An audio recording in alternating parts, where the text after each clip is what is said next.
recess will be spelled out in this afternoon sitting before the House adjourns. The Speaker of the National Assembly, Honorable Dr. Moses Wetangula, is in the chambers. He will be presiding over this afternoon sitting.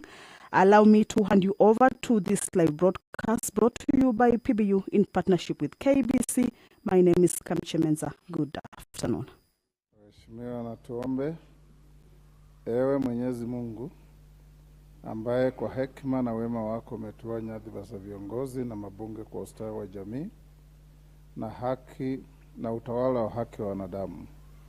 Tukusihi utazame kwa neema nyingi sisi watumishi wako ambao wameridhika kutuita ili tutekeleze shughuli muhimu za jamhuri yetu.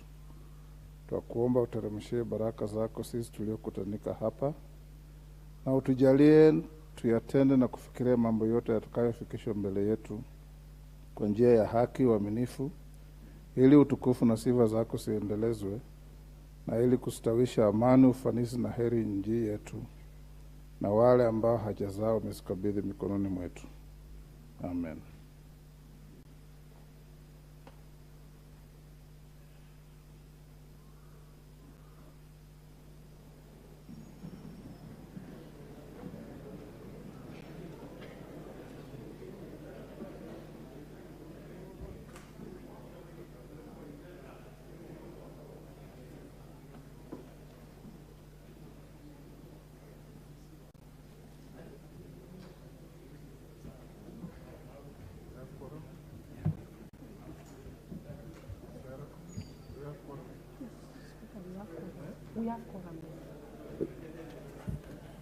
Honorable members, we have quorum to transact business. Clerk. Order number 1, administration of oath. Order number 2, communication from the chair.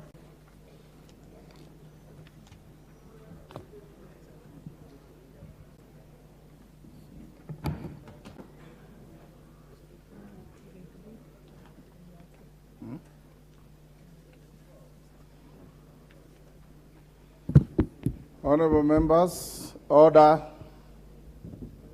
Take the nearest seats.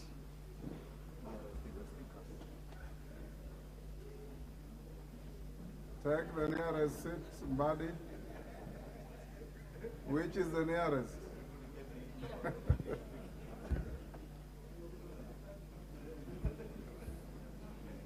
Order, honorable member.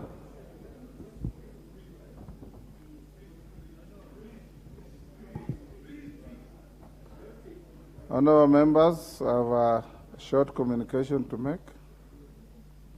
Honorable members, this is in relation to the annual National Prayer Breakfast of this year, 2023.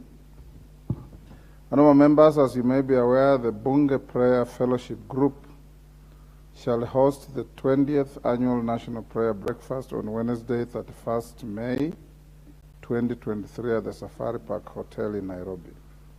The theme of this year's breakfast is reconciliation with God and with men, and I believe with women as well, as anchored in the book of 2 Corinthians chapter 5, verse 18.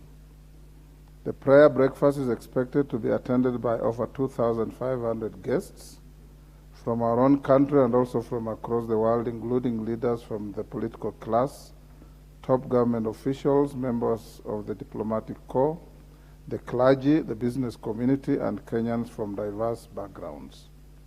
Honorable members, this year's prayer breakfast, just like the previous ones, is an interdenominational prayer meeting organized by members of the Bunge Prayer Fellowship, whose membership is drawn from both houses of parliament.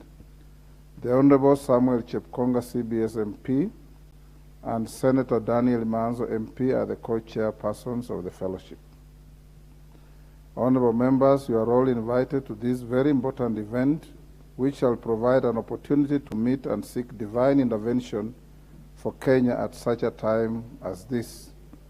Towards this end, members are requested to confirm attendance with the Office of the Clerk by Friday, 26 May 2023, in order to facilitate seating arrangements For orderliness, you will be issued with invitation cards to the event.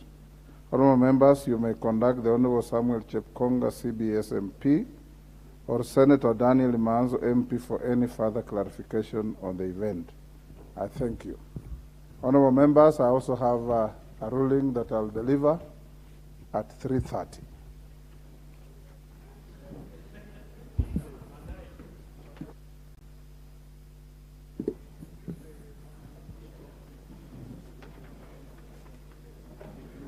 Order number 3, messages.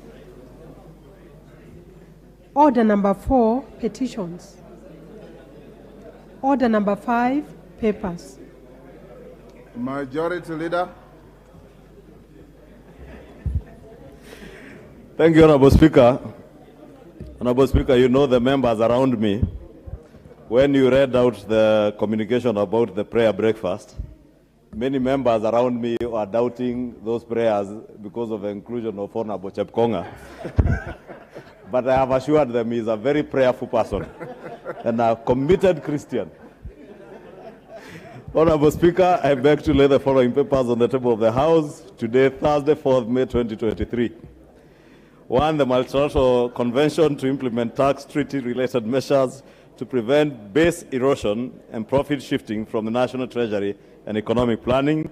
2, reports of the Auditor General and financial statements in respect of the following institutions for the financial year ended 30th June 2022 and the certificates therein. A, Lands Limited. B, Kenya Fisheries Service. C, Kenya Veterinary Board. D, Pest Control Products Board. E, Kenya Sesafly and Trypanosomiasis Eradication Council. F, Kenya Development Corporation. G, National Government Constituency Development Fund Board. H, Water Resources Authority. I, Tourism Fund. The National Environment Trust Fund. Hydrologist Registration Board. Egerton University, and M, Machakos University. 3, report of the Auditor General and financial statements on revitalizing Irish potato production for COVID-19 affected small-scale producers project. IFAD grants number 200003589 and 200003960 for the 14 months period ended 28th February 2023, and the certificates therein from Agriculture and Food Authority. Thank you, Honorable Speaker.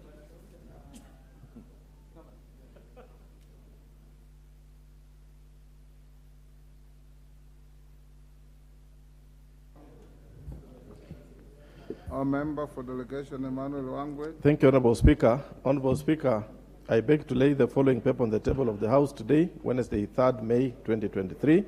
Report of the Kenya delegation to the Entrepreneurship and Financial Training Program for Women Entrepreneurs and Certification ceremony held in Addis Ababa, Ethiopia on 27th February to 3rd March 2023.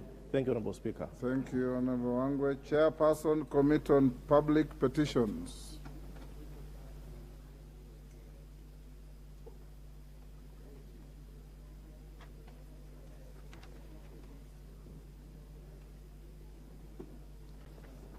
Who is the chairperson? Majority Leader? Who is your chair on public petitions? And the Vice Chair.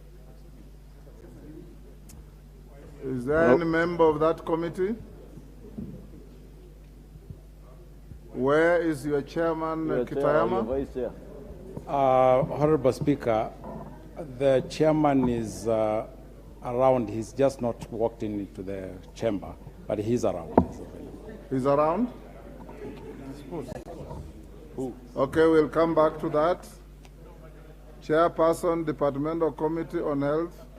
Leader of Majority, you are always privy to the order of business. Please ensure that any chairman or chairperson of a committee who is reflected on the order paper must be in the chamber by 2:30. I think this is a matter that we have discussed even in House Business Committee. Honorable Chairperson, Departmental Committee on Health, Honorable Dr. Bukose. Honorable Speaker, I beg to lay the following papers on the table of the House today, Thursday, 4th May 2023. Reports of the Departmental Committee on Health on 1. The second Public Health Conference in Africa held from 13 to 15 December 2022, held in Kigali, Rwanda. 2. The 14th Network of African Parliamentary Committees of Health (NEPACO) meeting held from February 22nd to 23rd, 2023 in Kampala, Uganda. 3. Universal Health Coverage benchmarking visit to Thailand from 7 to 12 March 2023. And 4. The benchmarking visit to South Africa Medical Research Council, University of Cape Town, and Center for the AIDS Program of Research in South Africa from 13th to 23rd March 2023. Thank you, Honorable Speaker. Thank you, Honorable Bukose. Chairperson, Departmental Committee on Environment, Forestry and Mining.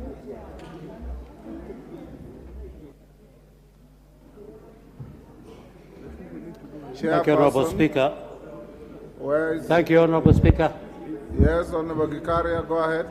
Honorable Speaker, I beg to lay the following papers on the table of the House today, Thursday, 4th May 2023.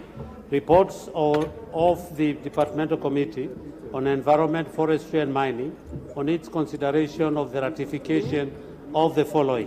1. The amended Nairobi Convention and the Protocol for the Protection of Marine and Coastal Environment of the Western Indian Ocean from land-based sources and activities. 2. The Kigali Amendments on the Montreal Protocol on the substance that deplete the ozone layer. And lastly, number 3, the Bamako Convention on the ban on the importation into Africa and the control of transboundary movement and management of hazardous waste within Kenya. Thank you, Honorable Speaker. Thank you, Honorable Gikaria. Next, Chairperson, Departmental Committee on Blue Economy, Water and Irrigation. Marwa, is that, you are the chair? Vice Chair. Vice Chair, go Mr. ahead. Speaker. Thank you, Mr. Speaker. Honorable Speaker, I beg to lay the following paper on the table of the House today, Thursday, 4th May 2023. Report of the Departmental Committee on Blue Economy, Water and Irrigation on its attendance of the second edition of the Southwest Indian Ocean Ministerial Summit held from 5th to 7th April 2023 in Seychelles. Thank you, Honorable Speaker. Thank you. The Chairperson, Departmental Committee on Housing, Urban Planning and Public Works.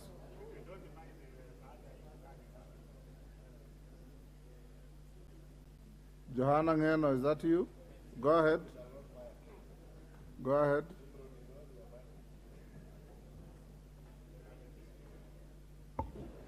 Thank you, Mr. Speaker. Honourable Speaker, I beg to lay the following paper on the table of the House today, Thursday, 4th May 2023.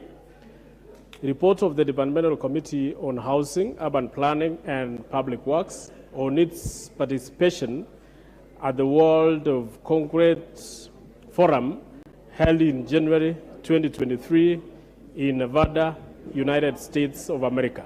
I thank you. Thank you. We'll go back to see the Chairperson, Committee on Public Petitions. Thank you, Mr. Speaker. I would first want to apologize to the Speaker and the House for coming in late. I know I had been called before, but I'm sorry for that. Mr. Speaker, without indulgence, allow me. Honorable Speaker, I beg to lay the following paper on the table of the House today, that is 4th May 2023. Report on the Public Petitions Committee on its considerations on the public petition number 07 of 2022 by the Honorable Samuel Atandi, MP, regarding probable loss of investments by Insighton High Yield Solutions platform. I beg to lay. Thank you, Honorable Nimrod. Next order. Order number 6, notices of motion. Chairperson, Departmental Committee on Environment, Forestry and Mining, Honorable Gikaria.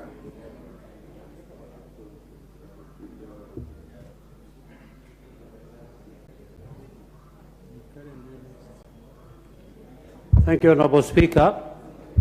I beg to give notice of the following motion, that this House adopts the report of the Departmental Committee on Environment, Forestry and Mining on its consideration of the ratification of the Kigali Amendments on the Montreal Protocol on the substances that deplete the ozone layer, laid on the table of the House on Thursday, 4th May 2023, and pursuant to the provisions of Section 8, subsection 4 of the Treaty Making and Ratification Act of 2012, approves the ratification of Kigali Amendments on the Montreal Protocol on the substance that depletes the ozone layer.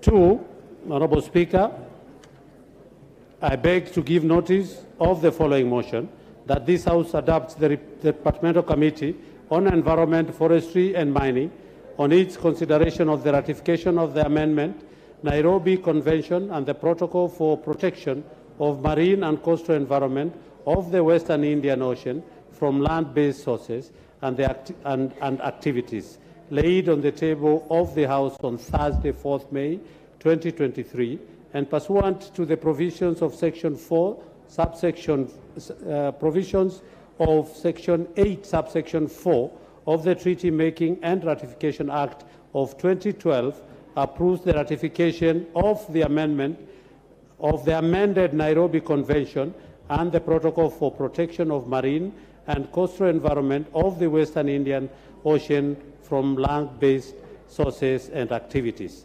And lastly, Honorable Speaker, I beg to give notice of the following motion, that this House adopts the report of the Departmental Committee on Environment, Forestry and Mining in its consideration of the ratification of the Bamako Convention on the ban of importation into Africa and the control of transboundary movement and management of hazardous waste within Africa, laid on the table of the House on Thursday, 4th May 2023, and pursuant to the provisions of Section 8, subsection 4 of the Treaty Making and Ratification Act of 2012, approves the ratification of the Bamako Convention on the ban of the importation into Africa and control of transboundary movement and management of hazardous waste within Africa. Thank you, Honorable Speaker. Thank you.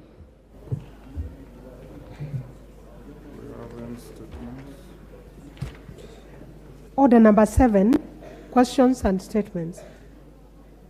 Do we have any statements? Majority Leader, your usual Thursday statement. Thank you, Honorable Speaker. Pursuant to the provisions of Standing Order 44-2A, I rise to give the following statement on behalf of the House Business Committee, which met on Tuesday, 2nd May 2023, to prioritize the business for consideration during the week. Honorable Speaker, I wish to commend the leadership of the House and members for the dedication and cooperation exhibited in this session so far. We have certainly been able to meet the statutory timelines in respect of all matters that were before us. We are now due for the long break commencing tomorrow, going by our calendar of regular sittings. The House is scheduled to resume regular sittings on Tuesday, 6th June 2023 at 2:30 p.m. Honorable Speaker, members may wish to note that this will be a particularly busy recess for departmental committees and the Budget and Appropriations Committee, as well as the Finance Committee, as they engage with ministries, departments, and agencies on the budget estimates for the financial year 2023-2024, submitted in the course of this week.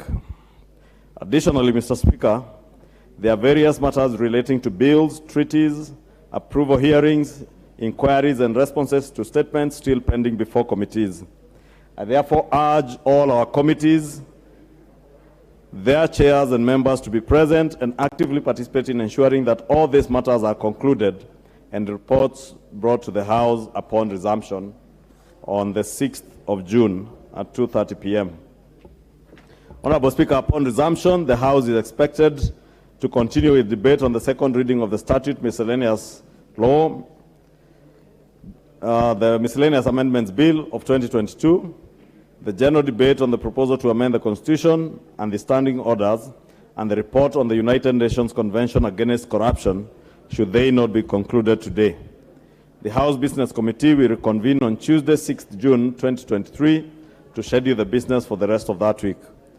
Honorable Speaker, I also note that question time in the plenary in the past few weeks has proceeded well as Cabinet Secretaries appear in the plenary to answer questions and expound on policies under their respective dockets.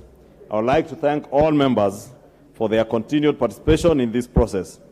Upon resumption of the House, Honorable Speaker, I will notify members on which Cabinet Secretaries will appear in plenary during that week and the questions that will be responded to then. Honorable Speaker, in conclusion, I want to wish members a wonderful recess period as they spend time with their families, rejuvenate, and also discharge their parliamentary and constituency obligations. Honorable Speaker, as I have noted in this statement, this is one of our long recess in the first session after the short recess that we had. And the 4 weeks that will be on recess, Honorable Speaker, will be a 4 weeks working recess. And even as I note that and wish members time with their families, that will be because they will be able to get home earlier than usual. As you are aware, Honorable Speaker, the House rises at 7, on Wednesdays at 9 p.m. And therefore, members do get to their families late. But during the recess, since the committees will be sitting from 9 in the morning, you will have much more time with your families. But I want to ask you to please avail yourselves in committees, especially in consideration of the budget estimates and the finance bill, and in consideration of all the bills, treaties, approval hearings, and reports that are before the committees. And hopefully, when we resume on the 6th of June, all these reports shall be ready for tabling and debate before the House. With that, Honorable Speaker, I beg to lay this statement on the table of the House. Thank you. Majority Leader, in case it escaped your mind, yesterday the Speaker directed the Minister for Education to appear before the House on the first Wednesday after recess to continue answering the myriad of questions that were unasked yesterday when he appeared. So you may just include that in your statement. Sure. For purposes of Hansard. Thank you, Honorable Speaker, and thank you for that reminder. Honorable Speaker, may I just include, as you have stated, on resumption, Honorable Speaker, on the 6th of June, on the 7th, Wednesday, 7th June, the Cabinet Secretary for Education, the Honorable Ezekiel Machogu, will appear to answer to the questions that were left pending yesterday as directed by the Honorable Speaker. Thank you, Honorable Speaker. Thank you. Next order. Order number 8, procedural motion, extension of period for consideration of nominees for appointment as members of the Judicial Service Commission. The Honorable Murugara, Chair JLAC.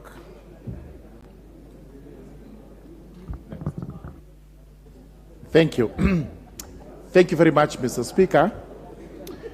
Mr. Speaker, I beg to move the procedural motion on extension of period for consideration of nominees for appointment as members of the Judicial Service Commission, that pursuant to the provisions of Section 13 of the Public Appointments Parliamentary Approval Act 2011 relating to extension of period for consideration of nominees for appointment to the to a public office, this House resolves to extend the period for consideration of the nominees submitted by His Excellency the President for appointment as members of the Judicial Service Commission by a period of 14 days from 31st May 2023. Honorable Speaker, yesterday you made a communication on the nomination of persons for appointment as members of the Judicial Service Commission from His Excellency the President, in which Ms. Caroline Zelani Kingoku Ajuoga and Honorable Isaac Kiprono Ruto were nominated to serve in the Judicial Service Commission. Mr. Speaker, sir, this evening, the House proceeds on recess for 1 month. And bearing in mind the provisions of the law that under the Judicial Service Commission, we have 7 days to approve the nominees, while under Section 8 of the Public Appointments Parliamentary Approval Act 2012, we have 28 days. The correct position when the two are in conflict is that this House has 28 days within which to make the approval. A calculation of the 28 days lapse on the 31st of May 2023, by which time this House will be on recess. Therefore, to ensure that there is sufficient time for the Committee, Justice and Legal Affairs, to consider the two nominees, so that we go through the vetting process and we are able to table to this House a good report on the two, we have deemed it necessary that we extend the period by 14 days. The 14 days will take us to after the House resumes. So with those remarks, I urge the House to pass the procedural motion and approve an extension for 14 days. Mr. Speaker, sir, with those remarks, I call upon the Honorable Victor Koech, also known popularly in his constituency as Mandazi of Chepalungu, to actually second the motion. Thank you, Mr. Speaker. Yeah, thank you so much, Mr. Speaker. As I rise, let me first of all congratulate the two nominees, and especially His Excellency the first Governor for Bomet, who is known not only in Bomet County, but in the entire country for always fighting for devolution. He is a man who is known to have the Constitution at the backbone of his hand to recess. And for this particular reason, I want to seek the House that they approve the extension of a period for consideration of the two nominees. And I equally would wish to wish the two nominees well as they prepare to appear before the the Justice and Legal Affairs Committee. For that, Mr. Speaker, I would wish to second. Thank you.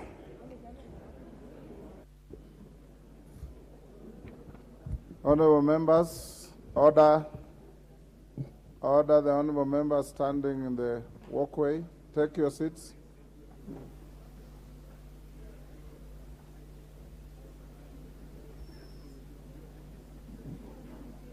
Honorable members, I now propose the question, which is that pursuant to the provisions of Section 13 of the Public Appointments Parliamentary Approval Act 2011, relating to extension of period for consideration of nominees for appointment to a public office, this House resolves to extend the period for consideration of the nominees submitted by His Excellency the President for appointment as members of JSC by a period of 14 days from 31st May 2023.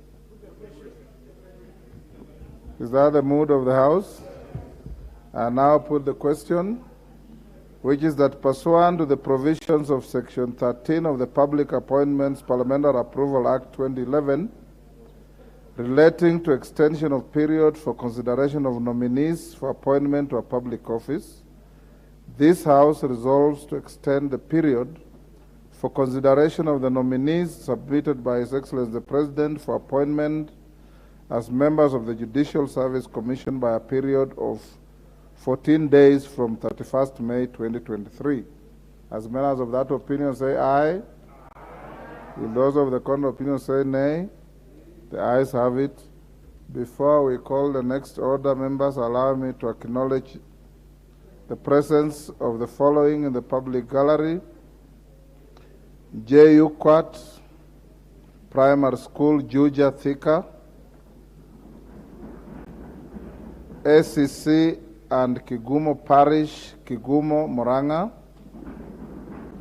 PCEA, Kariobangi South Parish, Embakasi West, Nairobi, and in the Speaker's Gallery, Kahara, Gadithi, and family from Langata.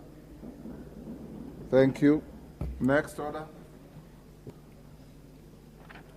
Order number 9, procedural motion, reduction of publication period for a specified bill. Chairperson, Departmental Committee. Honorable Okello, what's your point of order? Give Honorable Okello the microphone. Honorable Speaker, I thank you for the opportunity. And Honorable Speaker, I'm standing because of a matter that is very dear to me and to members of this House, Honorable Speaker. Honorable Speaker, I acknowledge the role played by Parliamentary Service Commission, a commission that you chair, that looks into the welfare and betterment and safety and comfort of members of this House, of the Senate, together with the Secretariat, Honorable Speaker. Honorable Speaker, the role of Parliamentary Service Commission also relates to the security of members of this House, Honorable Speaker. Lately, or a matter of last week, members from within this coalition, my side of the coalition... Sorry, Honorable Jared, could you please repeat? I was listening to... all right. All the honorable members, the chair can hardly hear what the distinguished member for Nyando is saying. Honorable Speaker, I acknowledge the tacit role that you play as chair of Parliamentary Service Commission.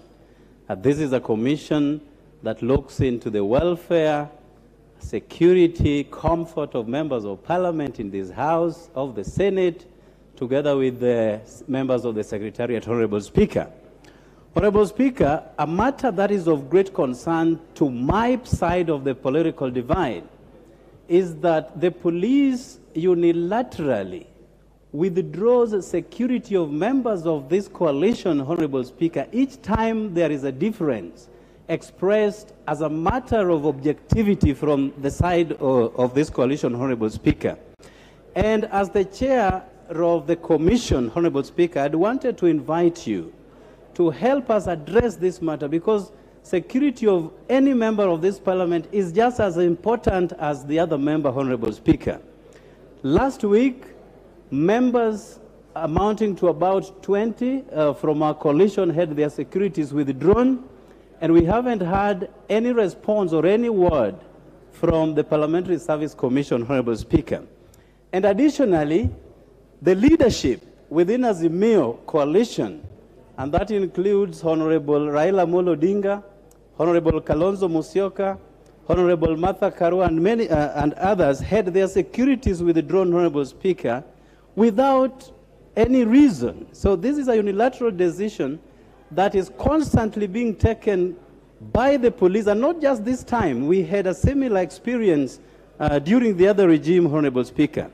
So as the chair of Parliamentary Service Commission, Honorable Speaker, allow me to invite you to protect members of this coalition that we do not experience withdrawal of our security that then exposes us so badly to the public, Honorable Speaker, and most importantly to the leadership of Azimio coalition.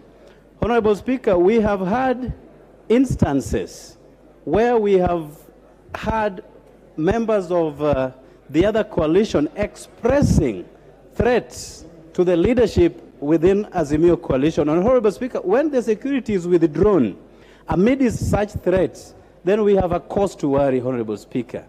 And as I was reading the Constitution the other day, Honorable Speaker, about the role that you play as the Speaker, that in the absence of the two leaders above, then the National Assembly Speaker takes over. So this is a matter, the Honorable Speaker, that I want to invite you to delve into it so that we can all be safe. We may have differences in opinion, but that does not warrant withdrawal of security of any person within the Republic of Kenya. Finally, Honorable Speaker, the security provided to the leadership, especially for those who have been Prime Minister, President, and the Deputy President, is enshrined in our laws, Honorable Speaker.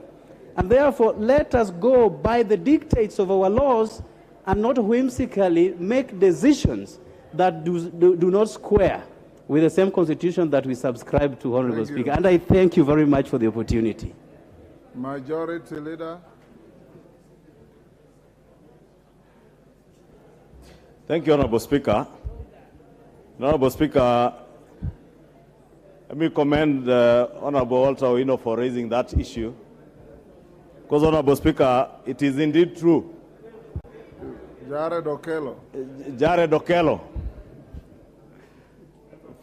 the member for Nyando. And you know, Honorable Speaker, Nyando is a constituency very close to my heart because their former member of Parliament, Fred Outa, was a very good friend of mine, and I have had occasion to visit Nyando constituency with the Honorable Outa a number of times. It's only that the current member has not invited me for fear of the unknown. But Honorable Speaker, he has raised a very important issue on the security of members. And it is indeed true, Honorable Speaker, that as the chair of the Parliamentary Service Commission and the Commission, you have a responsibility in ensuring that all our members of Parliament are secure, especially when they are carrying on their work as members of Parliament. Honorable Speaker, sometime in the last Parliament, in the 12th Parliament, I was among the first victims of security withdrawal by the handshake regime. Honorable Speaker, I did raise that matter on the floor of this House. And I remember then a number of our friends who were supporting the handshake regime, especially those within ODM, celebrated the withdrawal of my security and that of other members who they then, in a very derogatory manner, referred to us as Tanga-Tanga. And they told us, you cannot be given security to Tanga-Tanga with. But, Honorable Speaker, I will not fall into that category of celebrating the apparent withdrawal of security officers to members of Parliament. However, Honorable Speaker, we must also responsibly use, Honorable Speaker, if you can protect me from the Honorable Babu Owino and the team around you. And the party leader, Jubilee. Yes. Honorable Speaker, I was saying I want to avoid the route taken by my colleagues in ODM to celebrate the withdrawal of security. But I was also saying, as much as, Honorable Speaker, we are entitled to security. And I remember that time they told us that you are secure. You don't need policemen.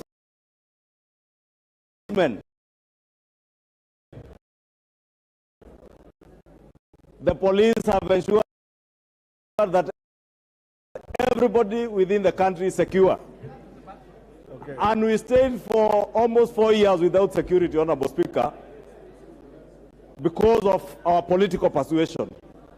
And I would never support the withdrawal of a member of Parliament security on account of his political persuasion. However, Honorable Speaker, we must also, as members of Parliament who enjoy that rare privilege, that when most of our constituents are being terrorized by thugs and there is rampant insecurity around the country, we enjoy that rare privilege of having armed officers with us almost on a 24-hour basis.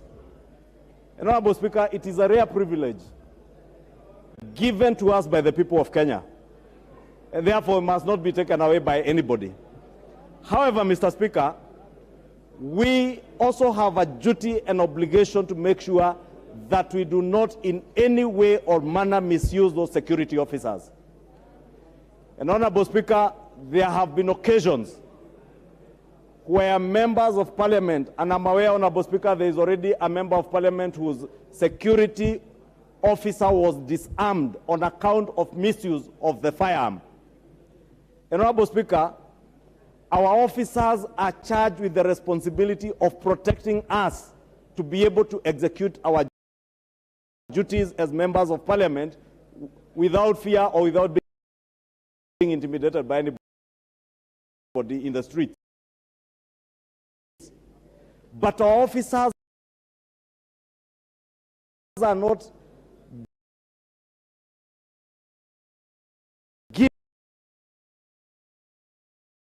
given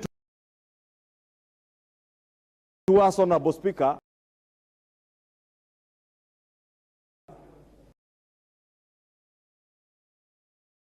to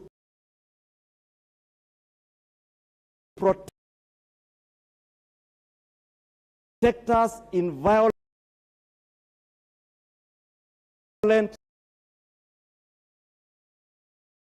demonstrations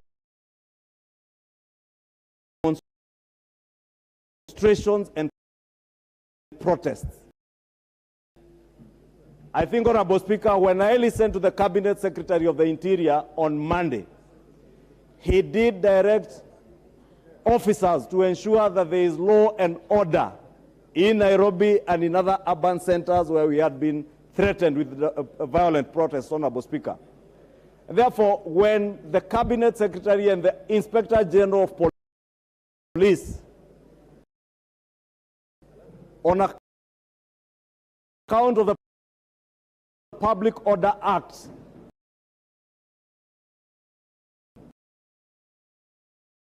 says that you have not conformed to the law. You have not informed the police on where you want to picket, what roads you want to use, what times. And he says the police and directs the police as the Inspector General of Police to ensure that there are no violent demonstrations and protests. Then we want to use our officers who are armed to face off with the other armed officers. As Honorable Speaker, we are calling for anarchy in the country.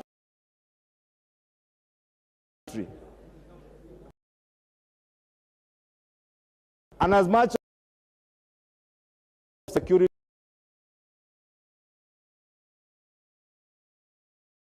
on any member, not even on Honorable Nyikal.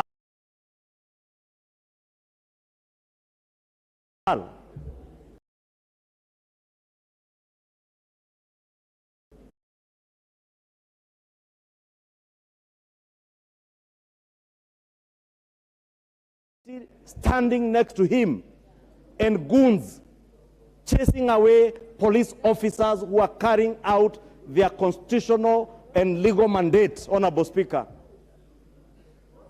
And we're only putting our country in danger, Honorable Speaker, if we allow these things to happen.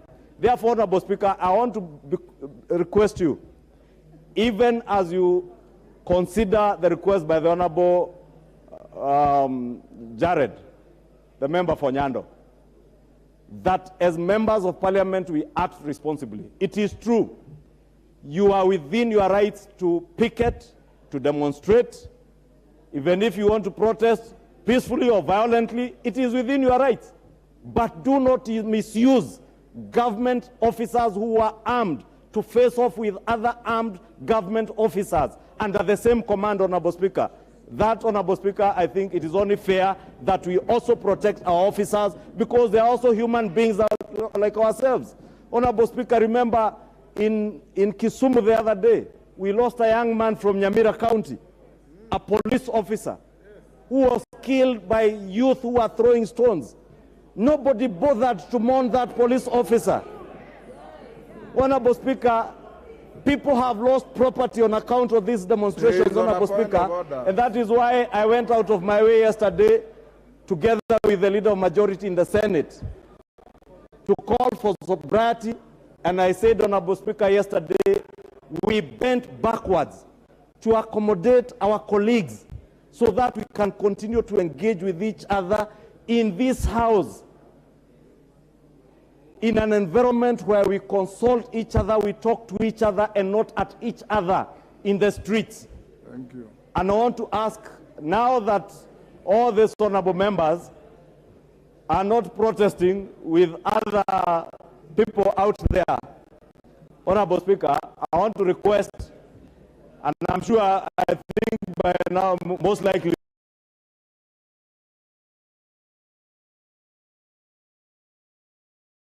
it is good to indicate to the country that indeed we have been in engagement with the minority leadership and the leadership of ODM and the other parties within Azimio, including the party leader of Jubilee, the Honorable Sabina Chege.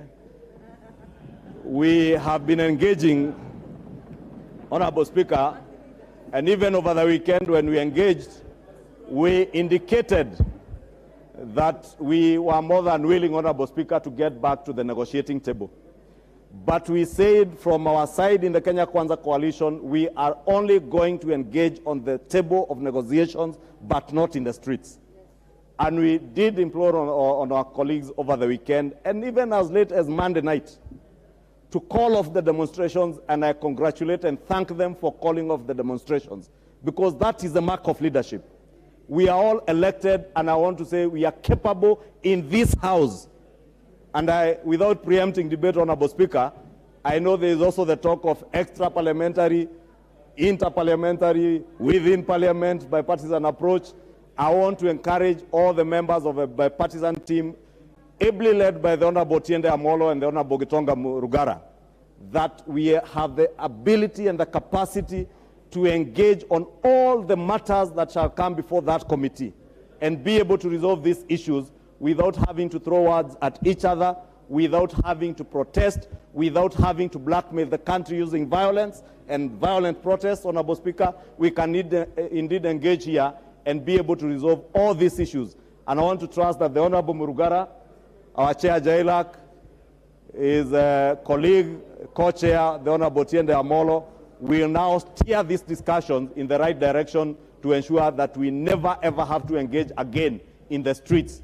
And in closing, Honorable Speaker, may I take this opportunity to ask the Interior Ministry and the Inspector General of Police if there is any member of Parliament whose security has been withdrawn, Honorable Speaker, for other reasons, they should consider reinstating that security. But I must re-emphasize, please, let us not misuse our officers.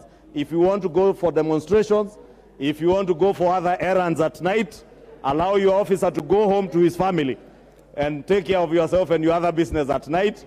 And even in the streets, take care of your business alone, not with armed police officers. With that, Honorable Speaker, I thank you. Honourable members, I honestly don't want to open debate on this. He is the majority leader representing government, and he has said if there are any security details withdrawn, he is advising the minister to return them. I will give Senior Counsel Tiende Amolo 1 minute, Senior Counsel. I don't want to open an endless debate on this. Thank you, Mr. Speaker. Mr. Speaker, I have tremendous respect for Honorable Chungwa, leader of majority. But my problem with him is that he probates and reprobates. He says good things, and immediately after that good things, he says another very bad thing. And sometimes he says them without information. The first point of information, Honorable Ichung'wah, is that the police officer who died is not from Nyamira. He was from my constituency, a place called Nyakongo in Rarieda, the late Brian Oduor. And the second point of information is that he was not beaten by goons or by anybody. He was run over by the very same Land Cruiser that he was commanding, and I have the autopsy report. And in fact, we have sought compensation from the police for killing my constituent. Now, if you allow me one more minute, Mr. Speaker, on the substantive issue, I just want to confirm it's not a matter of speculation, as Honorable Ichung'wah might be saying. It is true that our security was withdrawn. But let us just make this distinction. First, withdrawal of security of a member of parliament must be different from withdrawal of security of those who the law mandates provision of security. Like you, Mr. Speaker, when you retire, you are entitled to security, and it cannot be a matter of discretion of anyone. So a former vice president, a former prime minister, and people of that caliber are by law entitled to security. That cannot be withdrawn, and it's not a matter of discretion. When it comes to a member of parliament, Mr. Speaker, there is good reason why members of parliament have security. And in fact, this matter has been affirmed even by the High Court in a constitutional petition. So I want to suggest to the Honorable Ichung'wah that when you address this matter, do not address it and then you add but. That you may be entitled, but only if you do the following. That is not the case.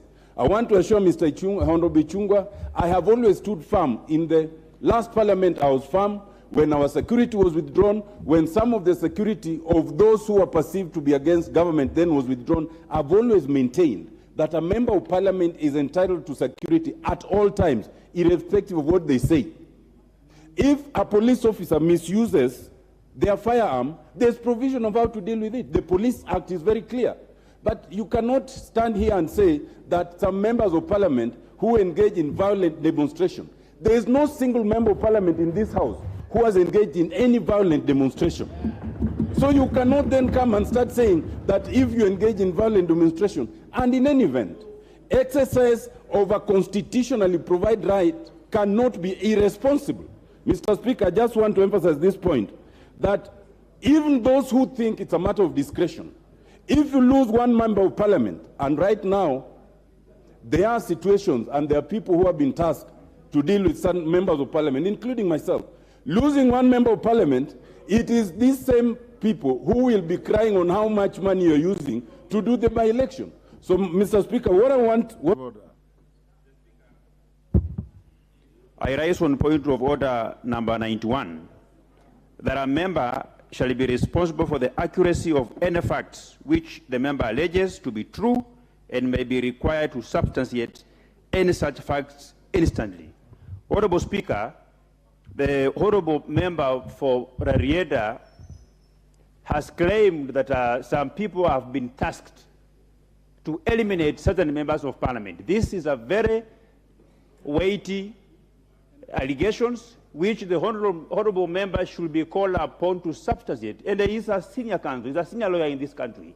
Even though I am aware that he's the one who misled the Kenyans through the committee of experts in drafting some of the very useless chapters in our constitution now, and again, he should be called upon to substantiate or withdraw them.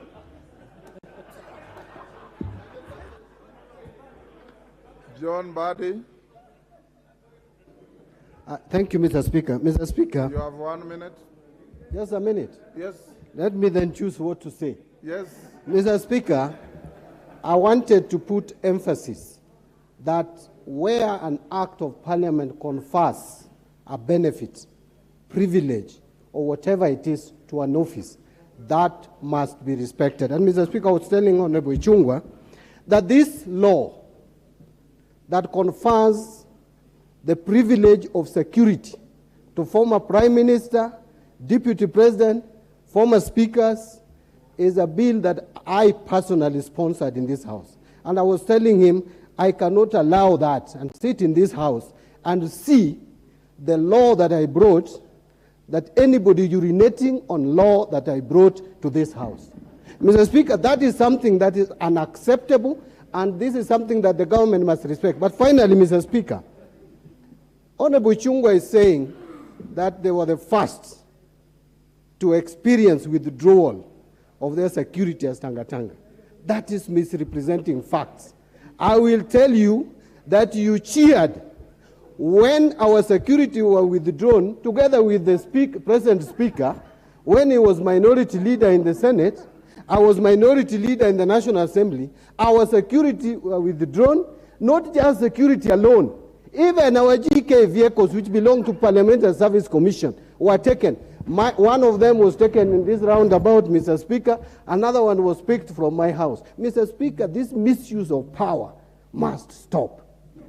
This misuse of power should stop in this country.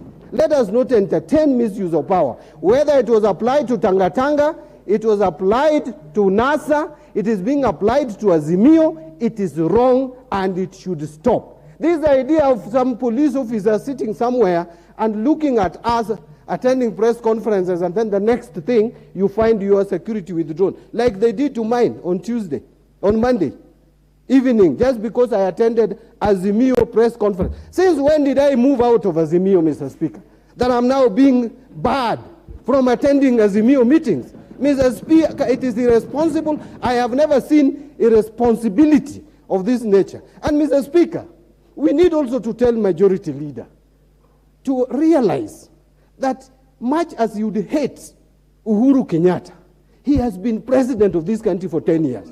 Mr. Speaker, it is irresponsible for majority leader who leads the government in parliament, in the National Assembly, to continuously talk derogatively about a former president. Mr. Speaker, that is something that we should not accept as a country. You cannot say that a former president has led goons. No, that is irresponsible. You can't talk like that. No. Order. I mean, order, honorable members. Order, honorable members. According to Honorable Jared Okello, 22 members, you said 20 or 22? 22 members have had their security withdrawn. Unfortunately, you haven't provided, Mr. Speaker, with the names because we have many members in the House. If you can care to give the names of the affected members, I'll then direct the Leader of Majority to get in touch with the Internal Security Minister to ensure that members are secure.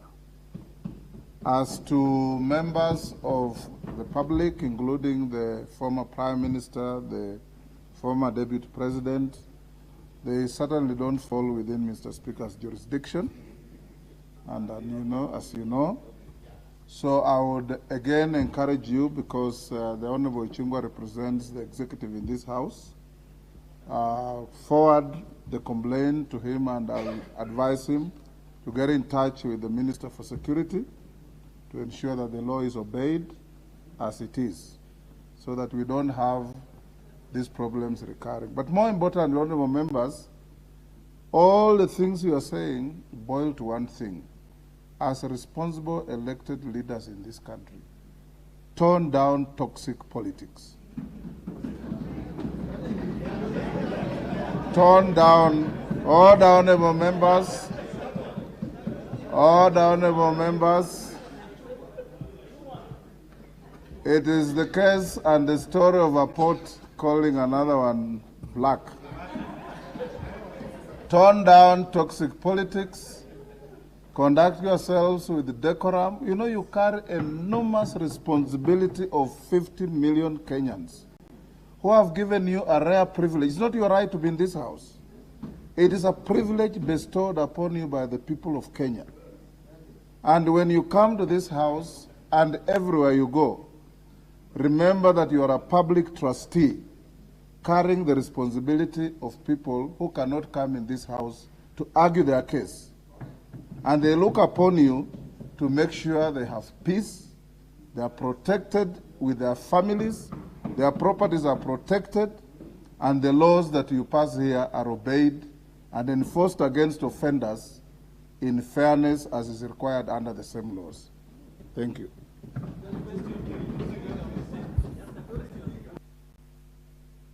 Order, Jared, that matter is closed. What direction do you want? Yes? Yes. Give Jared Okello the mic. Honorable Speaker, I thank you for the most informed ruling on this subject matter. But Honorable Speaker, we are breaking for our recess today, and on the same breath, this matter that I'm talking about transcends just the National Assembly. It also affects our members in the Senate, Honorable Speaker. And perhaps names I will give, but it may not be so comprehensive considering the fact that some of us will be out of this House within the next few hours and may not be available until the next 1 month. I think, Honorable Speaker, given your direction, Honorable Kimani Ichung'wah, the majority leader, has known that members of this House from my political divide had their security withdrawn. I think as that, he should take up the matter as it is, without necessarily going through the names and all that. And additionally, Honorable Speaker... Honorable Kello, I think you are now veering off the track. You categorically said you know 22 members whose security was withdrawn. On your side of the House, you are close, order, Honorable Kello, you are close to 100 members plus. So it can't be anybody and everybody. It is the 22 that you talked about. And just take care and pass on the names to the majority leader, and he has said he will deal with it. So can we close it there?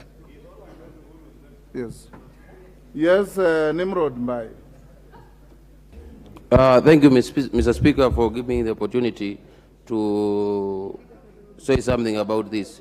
Mr. Speaker, I want to speak from a point of experience. I have served as a security officer, as a bodyguard to a member of this House for 5 good years. Mr. Speaker, from 2008, from 1998 to 2002. And Mr. Speaker, I want to speak from the experience of the bodyguards, of the security officers who guard us. Mr. Speaker, it's very unforgiving. It's very awkward to the officer when your boss is engaged in a riot, in demonstrations, and your seniors from the police are chasing and tear gassing your boss. Mr. Speaker, you are left in an awkward position. There is no way you can say you are a member of parliament and you go out there when you have a constable, police constable, as your escort. And at the same time, you are engaging in unlawful picketing or rioting.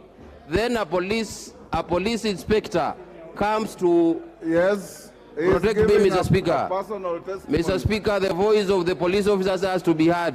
Yes. Yeah. Thank you. Mr. Speaker, the voice of the escorts have to be heard. We can't leave it at that. Thank you. Yes. Mr. Speaker. Thank you, Nimrod. Yeah. You can end there. Yeah. No, Mr. Speaker, it leaves the officer in a very awkward position when you are a police constable and your boss, a police inspector, is now tear gassing your member, the member you are escorting, the member you are guarding. Mr. Speaker, Thank you. That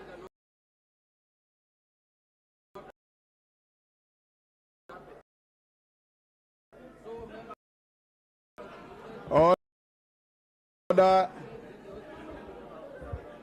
Order, honorable members.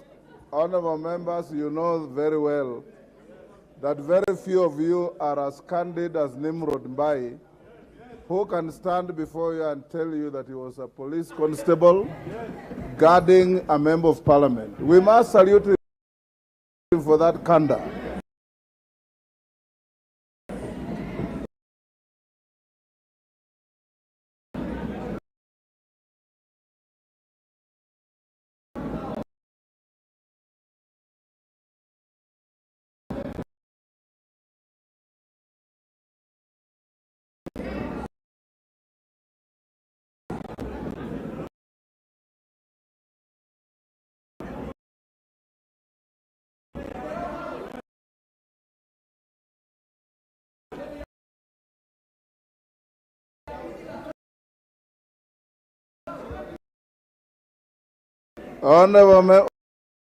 Honorable members, it tells you that every ambition is valid. Cheering, Honorable Speaker, in the House. Is it? Order, Honorable Babuino. Order. Order, honorable members. Order. Order, honorable members. Order. Go ahead. Honorable Speaker, you know, Honorable Speaker, we are a house of order and decorum. You know, Honorable Speaker, why I rose on a point of order is because I noticed something and is rather uncalled for, the tirade by the Honorable Babu Owino. Because it is a fact that he's a young man and he's a young parliamentarian.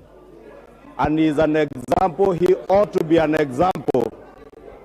He ought to be an example to those young students in the gallery.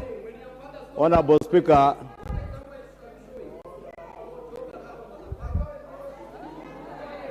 order. Order. Kimani Ichung'wah, take your seat. Baba Owino. Order, Honorable Baba Owino. Can you withdraw those unparliamentary words? You are more decent than that. Withdraw those unparliamentary words. Give him the mic. Honorable Speaker, I withdraw, but I don't apologize. Honorable Baba Owino, you've been a senior student leader. Those students in the gallery on the speaker's side, on the public gallery, look at all of you here as an example for mentorship and to emulate. Even in the heat of the moment, avoid using unpalatable words that your families are watching, the whole country is watching. It is not right. That matter will be closed there. Go to order number 9. Order number 9, procedural motion, reduction of publication period for a specified bill. Honorable Chairperson, Departmental Committee of Finance. Thank you, Honorable Speaker. We have gone to the next order, so he has hardly moved anything, so there can't be anything out of order. Go on. Thank you, Honorable Speaker. For the record, I am a young person, aged 34 years of age, serving my second term, and I'm not afraid to be called a young person. I beg to move the procedural motion number 9 about reduction of publication for a period of specified bill, that pursuant to provisions of standing number 120, that this House resolved to reduce the publication period of the last bill, the National Assembly Bill number 14 of 2023, from 7 days to 6 days, Mr. Speaker. Honorable Speaker, we are guided in this House by our Constitution, and Article 118 talks about public access and participation. And if I would read, Honorable Speaker, that the Parliament shall conduct its business in an open manner and sitting and those of committees shall be open to the public. Honorable Speaker, it is a consideration of the Committee of Finance and National Planning that if this is not, if we don't reduce our publication period from 7 days to 6 days, we would be disadvantaged in listening to the entire public on the matters contained in the finance bill. Honorable Speaker, this is the first finance bill of the 13th Parliament, and this is the first tax policy that are going to be passed by this Honorable House of that in Parliament. So it is our considered view that if this House kindly considers reduction of the publication period from 7 days to 6 days, it will give us sufficient time to listen to all members of the public and make sure that public opinion is considered in the passage of the finance bill of this financial year. In that, I beg to support, to move, Honorable Speaker. Thank you. Who is seconding you? I ask the Honorable Makilap, one of my key members in my committee, to second. Thank you, Honorable Speaker. Makilap. Mr. Speaker, I second. Honorable members, I propose the question. Order, Honorable Kenyan, take your seat. I propose the question, which is that pursuant to the provisions of Standing Order 120, this House resolved to reduce the publication period of the Finance Bill, National Assembly Bill number 14 of 2023 from 7 days to 6 days. I'll now put the question, which is that pursuant to the provisions of Standing Order 120, this House resolves to reduce the publication period of the Finance Bill, National Assembly Bill number 14 of 2023 from 7 days to 6 days. As members of that opinion say aye. Aye. Will those of the contrary opinion say nay? Nay. The ayes have it. Next order. Order number 10, the County Government's Revenue Raising Process Bill, National Assembly Bill number 11 of 2023, first reading. A bill for an act of parliament to provide for the process to be followed by county governments in the exercise of their power under Article 209 and 210 of the Constitution to improve, vary or waive taxes, fees, levies, and other charges, to establish the Interagency Transitional Committee and for connected purposes. Thank you. Next order. Order number 11, the Finance Bill, National Assembly Bill number 14 of 2023, first reading. A bill for an act of parliament to amend the laws relating to the various taxes and duties and for matters incidental thereto. Thank you, honorable members. Honorable members, when I finish the ruling I'm going to deliver now, we will reorganize the order paper and go to order number 13, that in the opinion of Mr. Speaker and the majority leader who moved the motion, this motion has been sufficiently debated, and we should take steps to move a closure so that the question on it is put, and then we'll go back to order number 12. Honorable members, I have a ruling on replacement of the Deputy Minority Whip. Honorable members, you will recall that on Thursday, 13th April 2023, I issued a communication notifying the House that I had received a letter from the minority leader, the minority party through the leader of minority party, Honorable Pio Wandai, de-whipping the Honorable Sabina Chege, MP, as the Deputy Minority Whip. I also did inform the House that I had received another letter from the member of Nakuru Town West constituency, the Honorable Samuel Arama MP, seeking the recognition of the Jubilee Party as a parliamentary party within the meaning of the standing orders. You'll also recall, honorable members, that during the particular sitting, I made reference to two letters dated 21st September 2022 received from the Honorable Jeremiah Kioni, who signed off as the Secretary General of Jubilee Party. The letter sought to notify the House of the leadership of the Jubilee Party and its nominee to the Speaker's panel outside the framework of its coalition. On account of the weight of the matter, I allowed members to make general comments to inform my guidance to the House.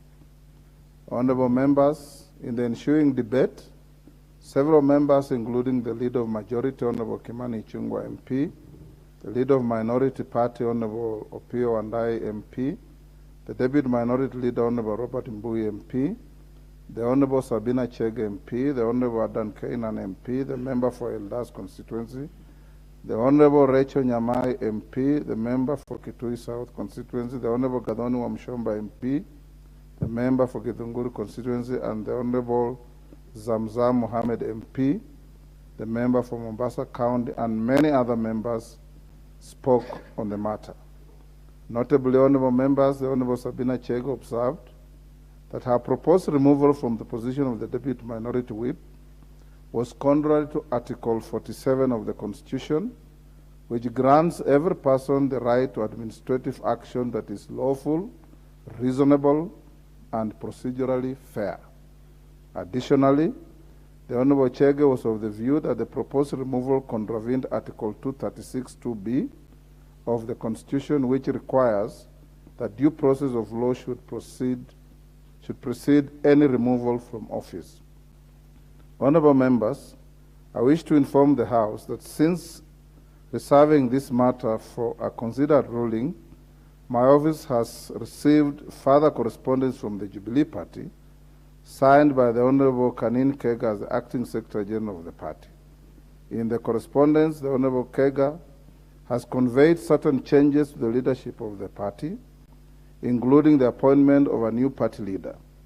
The letter raises issues on who the bona fide officials of the party are. I note that the letter is copied to the Registrar of Political Parties, who I trust will exercise her mandate appropriately. Honorable members, from the foregoing, I have distilled the following three issues requiring my guidance. One, whether the proposed removal of Honorable Sabina Chege as the Deputy Minority Whip is contrary to Articles 47 and 236(b) of the Constitution and the due process of law. Two, whether the proposed replacement of the Deputy Minority Whip complies with the standing orders of this House. And three, whether the Jubilee Party is a parliamentary party within the meaning of the standing orders. Honorable members, at this stage I shall refrain from addressing the first issue that I have isolated. This is because the issue touches on matters falling partly within the mandate of the House and partly within the mandate of other competent constitutional and statutory bodies. These bodies include the judiciary, the political parties disputes tribunal, and the internal dispute resolution mechanisms of political parties and coalitions. Honorable members, the centrality of the Bill of Rights is in the architecture of our Constitution cannot be gainsaid. Indeed, human rights are one of the national values and principles of governance under Article 10 of the Constitution. Article 47 of the Constitution on the right to fair administrative action, and Article 236(2)(b),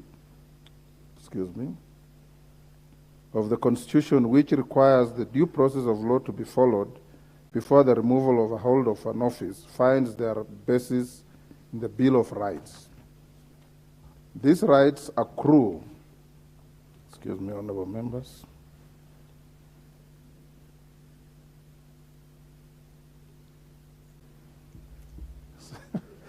don't worry about that.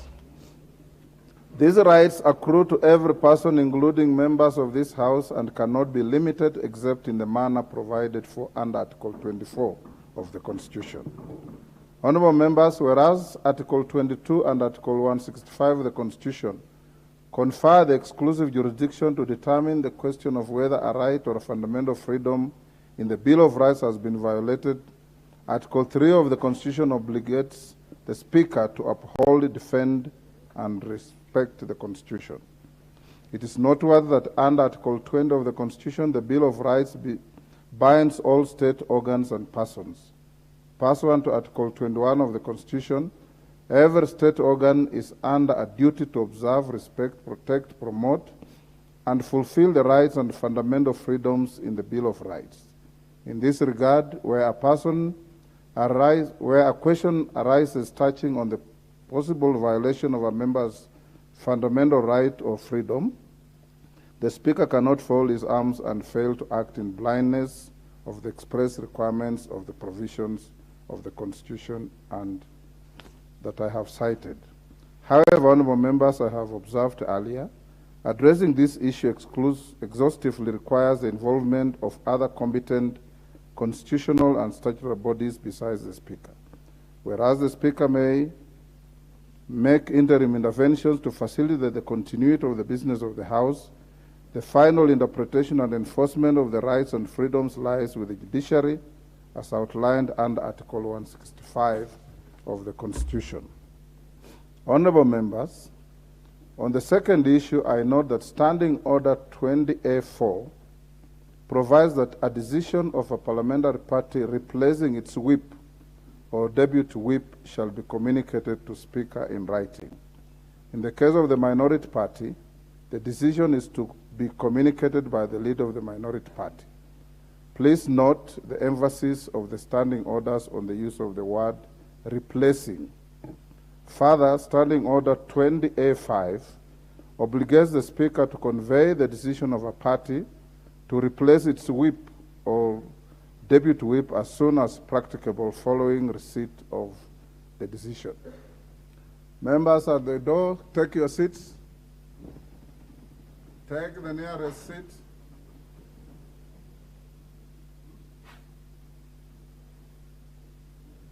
Take the nearest seat, honorable member.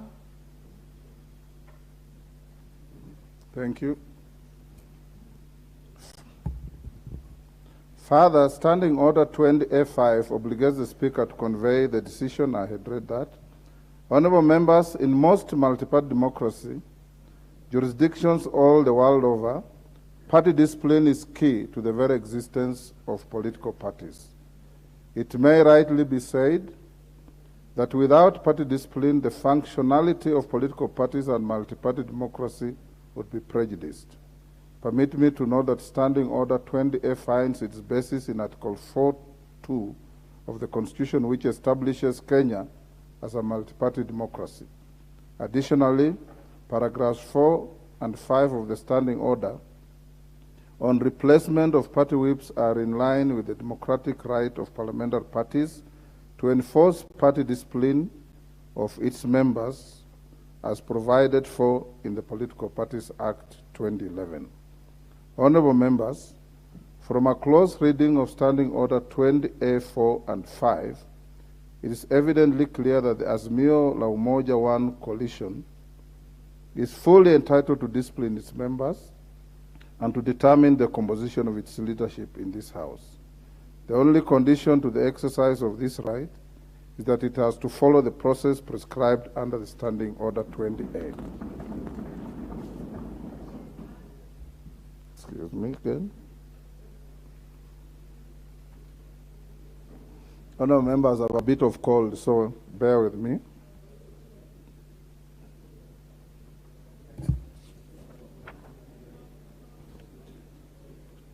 Standing Order 20A.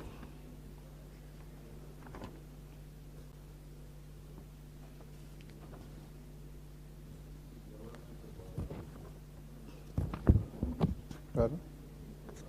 Yes. 20A.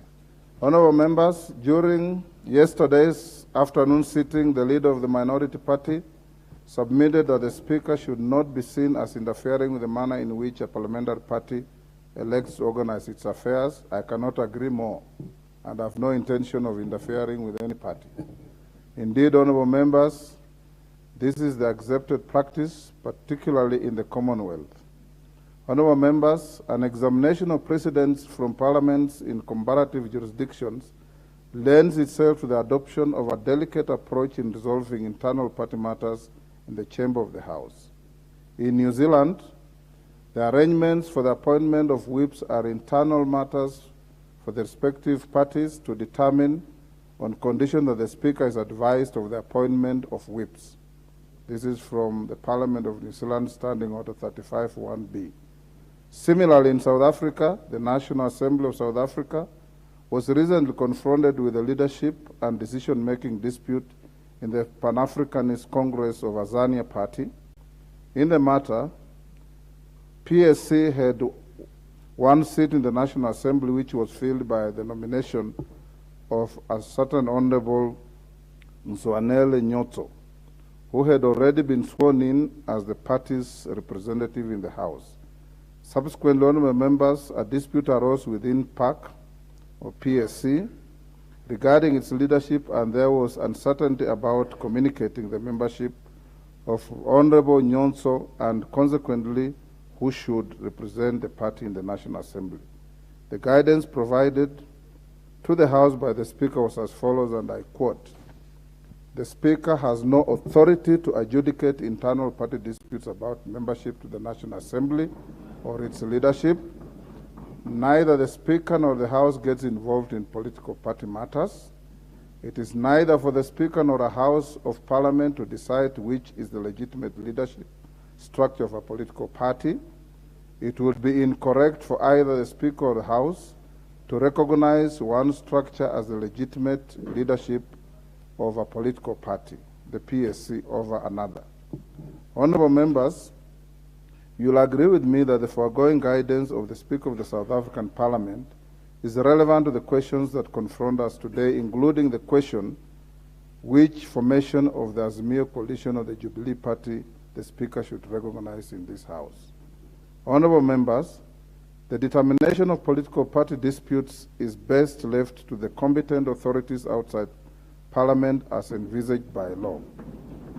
This House passed the Political Parties Act, whose provisions you are all aware of. The House, or indeed the Speaker, ought not to be called upon to arbitrate party matters. In the case of party leadership in the House, the Speaker only communicates party decisions as received through the authorized persons. It should not be lost to us that the question of who the authorized persons are with respect to the Jubilee Party is one of the issues lingering. Honorable members, party whips are and have been an invaluable cog to the continuity of parliamentary business. Erskine and May, a renowned authority on parliamentary procedure, notes that, and I quote, "The efficient and smooth running of the parliamentary machine depends largely upon the whips."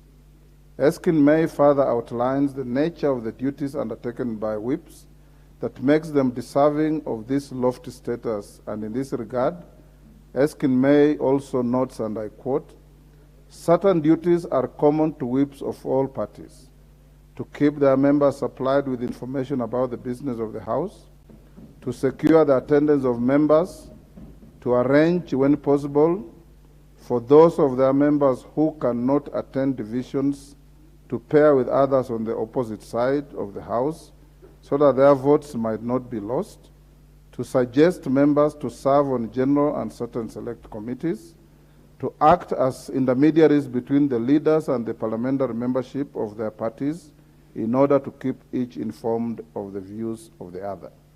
Honorable members, this authority creates a very strong nexus between facilitation of the business of the House and the office of the whip or the deputy whip.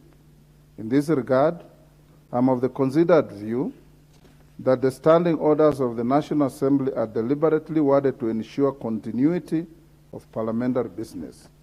A close reading of Standing Order 20A leads to the inescapable conclusion that once a parliamentary party has designated a whip or a deputy whip, the only subsequent change that the parliamentary party may make with regard to the two positions is a replacement of the person designated as a whip or deputy whip.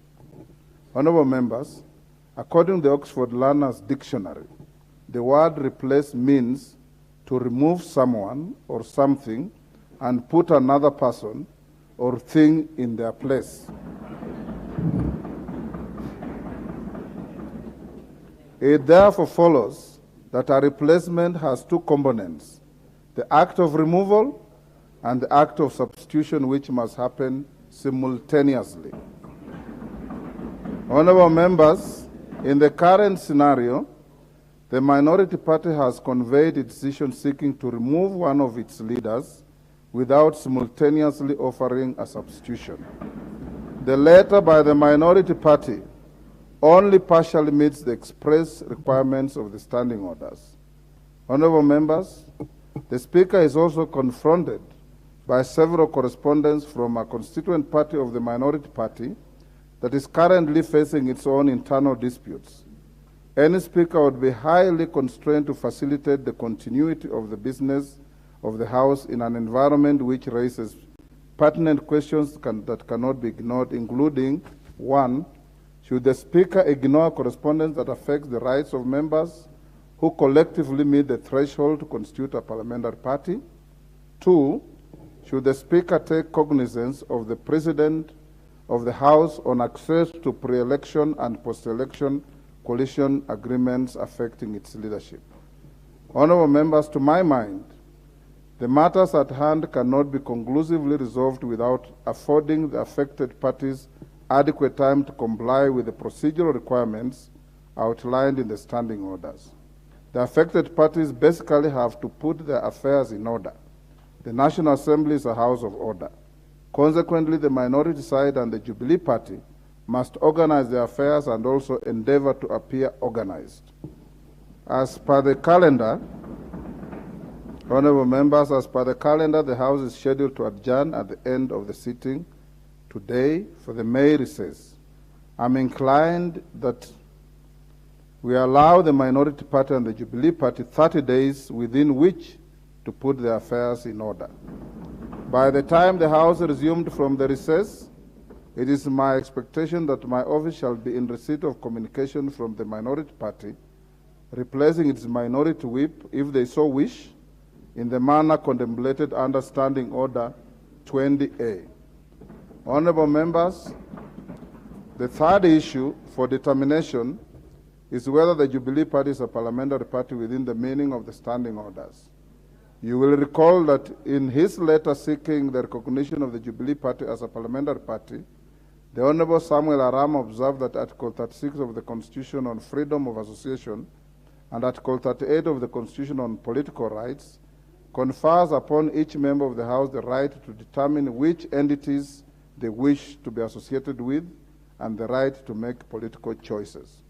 Honorable members, Standing Order 2 defines a parliamentary party as a party recognized by the Speaker as a parliamentary party pursuant to Standing Order 20A, recognition of parliamentary parties and designation of leaders and whips.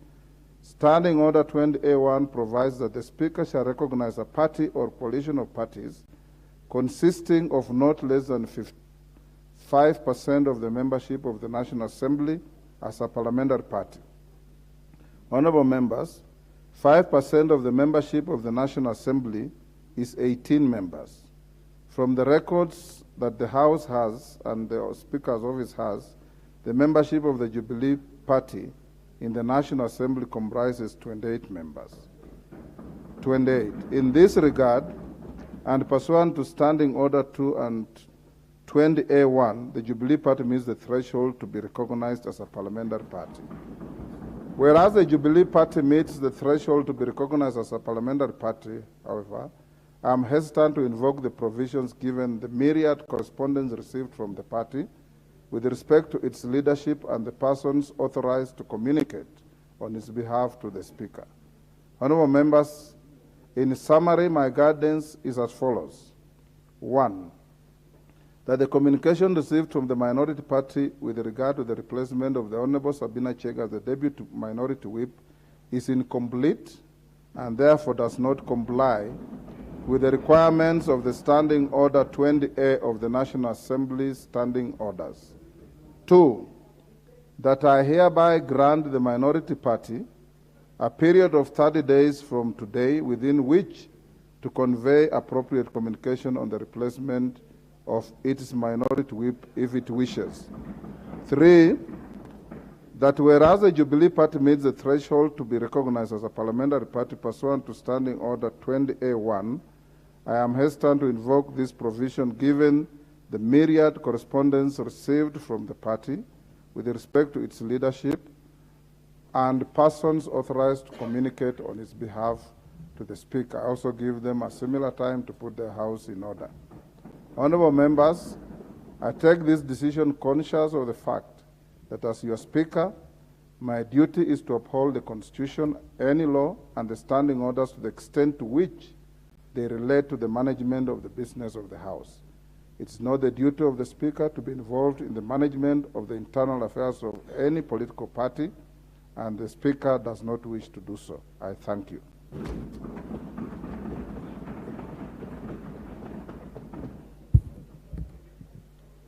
Yes, Robert Mbui.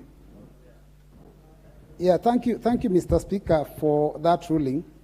Mr. Speaker, I do agree with a lot of the things that you've said, but Mr. Speaker, it's important to note that you yourself has confirmed that our standing orders, Article 20, is very clear about the removal, and the word you have used is the word replacement. Mr. Speaker, the minute a process begins, and part of that process has already been implemented by the coalition, I'm surprised that that does not meet the standards of removal, because replacement starts with removal. So, Mr. Speaker, I am a bit concerned about the ruling, because, Mr. Speaker, we are going now on a recess. And, Mr. Speaker, you've seen that we've been sitting here, a few of us. And you know that in the recess period, Mr. Speaker, we will still be transacting the business of the Azimio coalition. And we require the whips to be able to assist us. Mr. Speaker, why don't you please allow that we be given an opportunity to look for the replacement, because we have already communicated the removal.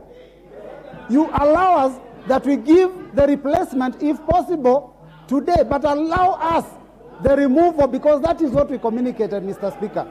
That is all we are asking, that you allow the removal and then allow us an opportunity to provide the replacement, Mr. Speaker. Honorable Mbui, the ruling is very clear.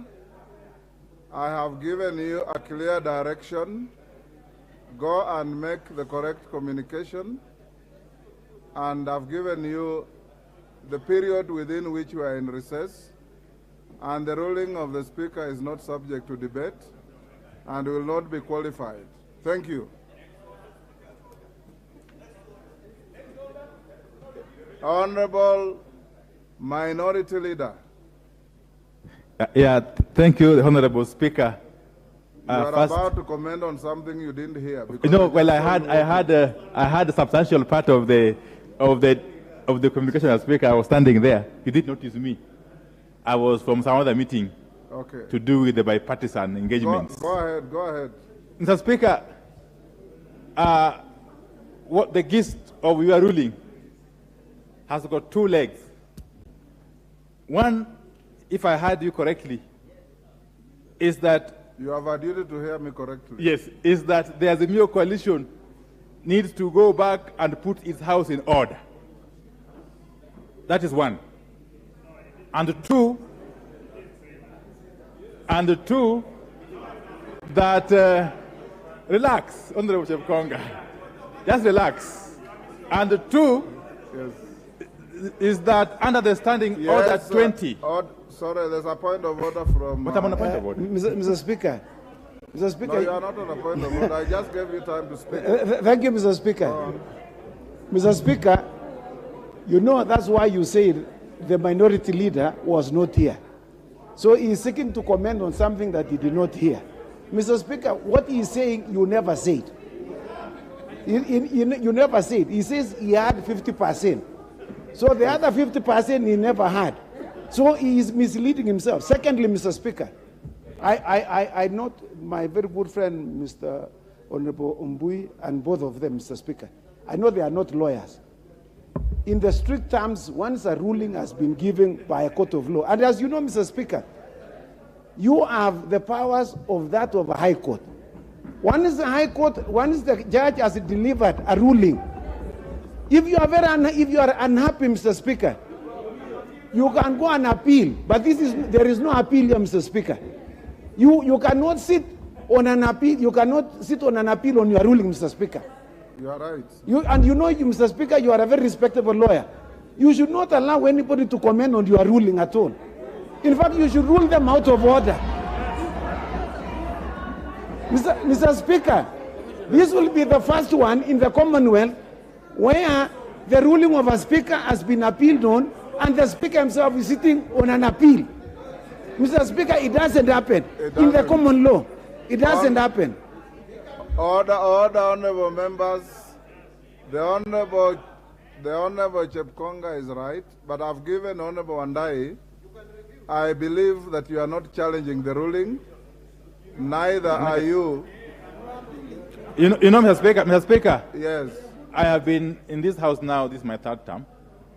The Honorable Chepkonga had the misfortune of missing the last term, so he needs to relax. Mr. Speaker. Yes. My point was. Make your point. My point was that on the second matter of my communication to you with regard to the replacement of the deputy minority whip not being complete. The Speaker, with all due respect, we have a difficulty agreeing with that position. But be that as it may, the Speaker, that as it may, the Speaker, once we initiate the process of replacement of our deputy minority whip, understanding Order 20A, it would have been advisable that you confirm first the removal of the Honorable Sabina Chege to give us opportunity to make her replacement form. Order, Honorable Wandai. Order. Take your seat, please. The ruling has been very clear. It needs no interpretation. The wording of the standing order is plain English. It talks of replacement. Your letter talks of removal. Removal is not replacement. Replacement is to take out one and put in the other. I have said that very clearly. And your right to do that has not been taken away. And you will not be engaged in either analyzing, that you can do out there in the coffee shop, but not on the floor. Analyzing the ruling of the Speaker, that is not allowed under the standing orders. Challenging the ruling of the Speaker, that is not allowed. And in any case, you have said you only had part of it. I'll avail the whole of it to you to read and understand it, and then you can make your comment. You can write to me if you wish. Majority Leader. Thank you, Honorable Speaker, and let me begin by congratulating you on that otherwise Solomonic ruling. Honorable Speaker, it's clear that as much, Honorable Speaker, that you are not in this House when we enacted these standing orders, Honorable Speaker. If I can allow those walking out to do so quietly.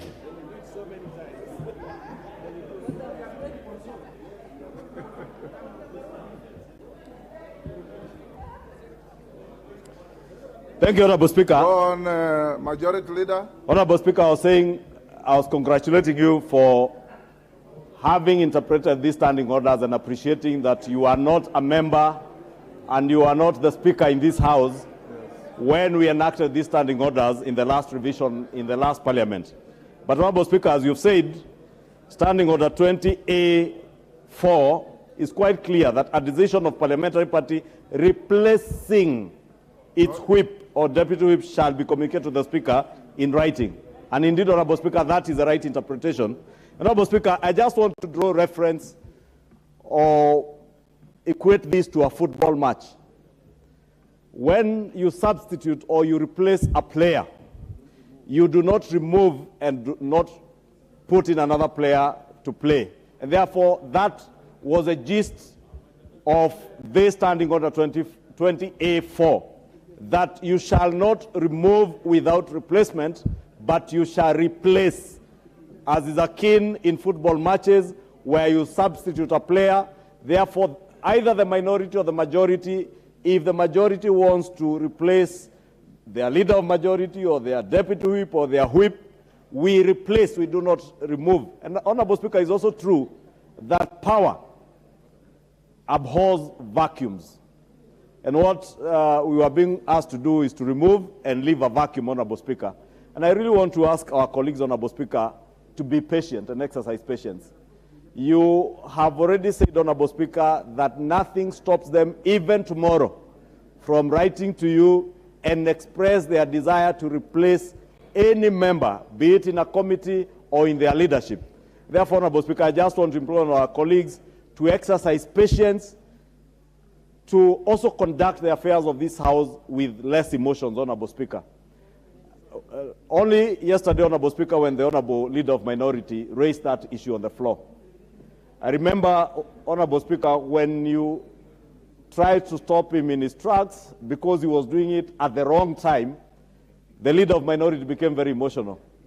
The Honorable Atandi uttered some unpalatable words, just like I've heard the Honorable Rosa Buyu utter today, like the Honorable Babu Owino was trying to do. Honorable Speaker, we need to conduct this House with some decorum, Honorable Speaker, including when you want to raise a point of order, you do not shout from your seat. You invite the Speaker's attention, Honorable Speaker. And for instance, Honorable Speaker, when I invited your attention, is on a matter also touching on the decorum here in the House, that when you recognize students who ought to be emulating us as leaders and as their role models, we have a tradition and a culture in this House. When you want to cheer, you foot thump, Honorable Speaker, but not bang tables, Honorable Speaker. And that is the matter I had wanted to raise about the Honorable Babu Owino. Honorable Speaker, I just want to implore on our colleagues in the minority, please, as the Honorable Speaker has ruled in his communication, put your House in order. We do pray, Honorable Speaker, as much as we are also hurt, because, Honorable Speaker, you know, I was a ranking member in the Jubilee Party, and a founder member of Jubilee. And therefore, I still have a bit of feelings for my friends in Jubilee. It's called nostalgia. Some nostalgia, Honorable Speaker, honestly. I am very nostalgic about Jubilee, because we had great plans for this country under Jubilee, Honorable Speaker. And therefore, I had hoped also, Honorable Speaker, that you would, in your ruling, communicate that you recognize Jubilee Party as a distinct parliamentary political party, which they qualify understanding Order 20A1, Honorable Speaker, because they have already achieved that threshold. But as hurt as I am, as nostalgic as I am about Jubilee, my former party, Honorable Speaker, I want to agree with you that we also give Jubilee, our old party, time to resolve their leadership issues. I've also given them 30 days. The 30 days, and ask our colleagues in ODM, just be as gracious as we have been, be as gracious as the party leader in Jubilee, Honorable Sabina Shege, has been, to wait for that 30 days period to resolve the issues in Jubilee. I pray and hope that even within the Azimio coalition, you will be able to resolve the issues that are within your coalition, so that we engage here as leaders who can engage on the basis of the policies that we espouse for those of us who are in government, and you in the opposition or in the minority, on the basis of the alternative policies that you espouse, that you will sell to the people of Kenya as a better alternative. And that we can only do when we engage in this House. And engage, again, Honorable Speaker, I say, without being too emotional, without being insultive even to the person of the Speaker, Honorable Speaker. And Honorable Speaker, I do want to give notice that I will be moving a motion when we resume to name the Honorable member for Atandi, Samuel Atandi, over what happened yesterday, Honorable Speaker. Because, Honorable Speaker, just as I was raising the issue of Babu Owino, we ought to be a House where we conduct business with decorum. And on occasion, Honorable Speaker, myself and Honorable Pukose will point to issues where we are going out of order, Honorable Speaker. And I must thank even the Honorable Otiende Amolo. I've seen him being very keen when he sees the Honorable Didmas Barasa not dressed properly. He raises those issues because that is how we protect the dignity of this House. But when we start shouting at the Speaker, when we start calling the Speaker unpalatable names from where we are sitting, simply because we are on Hansard, we are not on Hansard, when the Honorable Babu Owino starts shouting there that he is not my girlfriend, and honestly, Honorable Speaker, I cannot be admiring a man under any circumstances. And even if I was to admire anybody, not the likes of Babu Owino. There are enough women in this country to admire. I cannot be in the business of admiring men. Therefore, Honorable Speaker, I want to urge all our colleagues, let us, I take this ruling, Honorable Speaker, with some heart, Honorable Speaker. But I do agree with you. You have no business as the Speaker of the House in micromanaging any political party, be it Jubilee, be it Azimio, be it UDA, where I belong to, or even your former party, Ford Kenya. The moment you resigned as a party leader of Ford Kenya, the members of Ford Kenya who sit in the Kenya Kwanza coalition, you cannot, as Speaker, now micromanage those speakers. And I want to agree, Honorable Speaker, that it is within your rights to allow our colleagues within the minority to put their house in order. And I want to wish them all the best as we go on recess, that they will be able to put their house in order and come and give up formidable opposition here and even outside, but not in the streets, here and outside in other engagements. Thank you, Honorable Speaker. John Badi. Mr. Speaker, first I want to congratulate you for this ruling. Mr. Speaker, I think this is a very clear, elaborate ruling, which in my view need not to be contested in any way. I mean, if we have to be objective, this is an objective ruling from the seat of the Speaker. And Mr. Speaker, I just wanted to mention that what Honorable Ichung'wah has talked about regarding Jubilee, I think the standing order is clear. Yes. That the deputy whip of the minority cannot be Jubilee. Minority is Azimio coalition. So, Mr. Speaker, I want to thank you for allowing Azimio coalition time to do a replacement, because management of political parties is left for political parties and the leadership of political parties. But I want to thank you and congratulate you, Mr. Speaker, for this ruling. You are spot on, and I agree with you totally and entirely. But, Mr. Speaker, something else that I wanted to mention is, I think, Mr. Speaker, much as we disagree, let us be a honorable House. Much as we disagree, there are some words that we should not use in this House. It should not be allowed, whether from the majority or from the minority side. We need to respect ourselves first, because there are some words, when you use them here, it's a clear indication of lack of respect to self. Yes. And I would not want to participate or sit in a house where people don't respect themselves. So, Mr. Speaker, I think it is high time that you become a little bit harsh as the chair.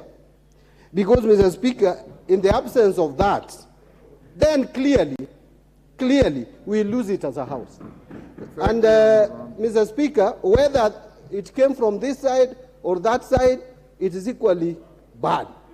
So, and majority leader and minority leader, kindly lead us with, please show the example to all of us. Show us example by first behaving with decorum. Then the rest of us will follow. But sometimes, Mr. Speaker, the problem I have with my friend, Kimani Ichung'wah, and you know he's a young man, he's far much younger than me, and he's my friend, and I've been mentoring him. But sometimes he veers off the rail. He is now my leader in the House, but he knows that I'm his leader. I came here before he came. I went to school before him. I became an accountant before him. So, Mr. Speaker, in all aspects, he has a lot to learn from me. Thank you. So, Mr. Speaker, it's giving me the image that I'm training someone who is untrainable. I have been training the majority leader for a very long time. I want him to lead this House, Mr. Speaker, on a serious matter. You lead this house.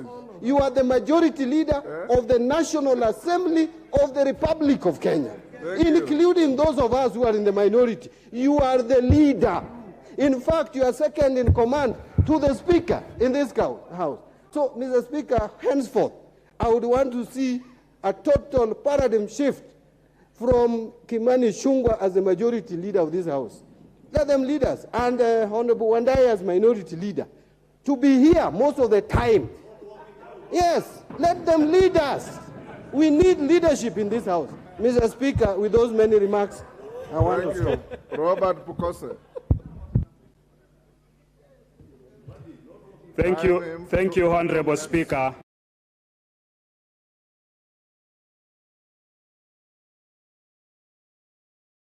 On past practices in this House. Normally, once a Speaker has delivered a ruling, you cannot be able to appeal directly, but you're allowed to make some comments. Yes. And in these comments, Honorable Speaker, I expected the minority leader to be magnanimous enough, agree with your ruling, and be able to even stay in this House to listen, because in the first place, he did not listen even the first part of the Speaker's ruling.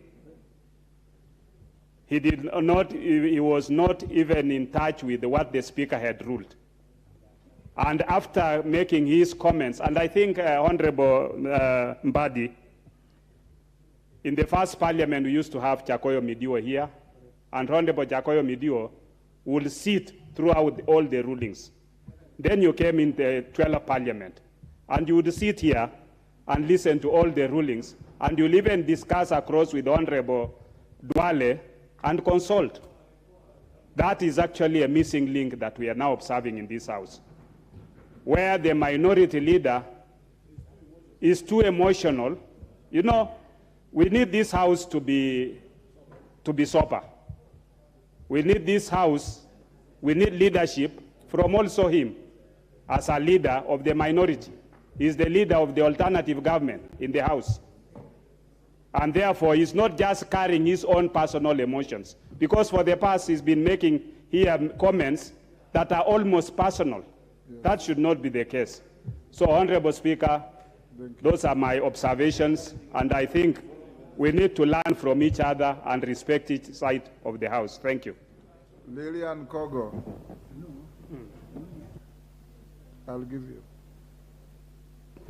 Thank you so much, Honorable Speaker. And the ruling which you have made, Honorable Speaker, is facts on sheet. You've talked about wordings that are on the standing orders that guide this House. So it implores all of us to listen. And as has already been said by those who have spoken ahead of me, Honorable Speaker, this should be a house of order and respect, honor, dignity, an august house. And I had mentioned this earlier, Honorable Speaker, and I like it when ranking member of parliament in the person of the Honorable Mbadi gives his advice as a member to his brother and majority leader. But I also wonder, Honorable Speaker, because more often than not, I realize that the majority speaker has the space to speak whatever time he wishes and on whatever matter and for whatever length of time. But it is sad, Honorable Speaker, that the majority leader speaks on anything and everything. Scarcity creates value. How I wish that on certain matters, the Honorable Ichung'wah would go without mentioning names of members as the majority leader.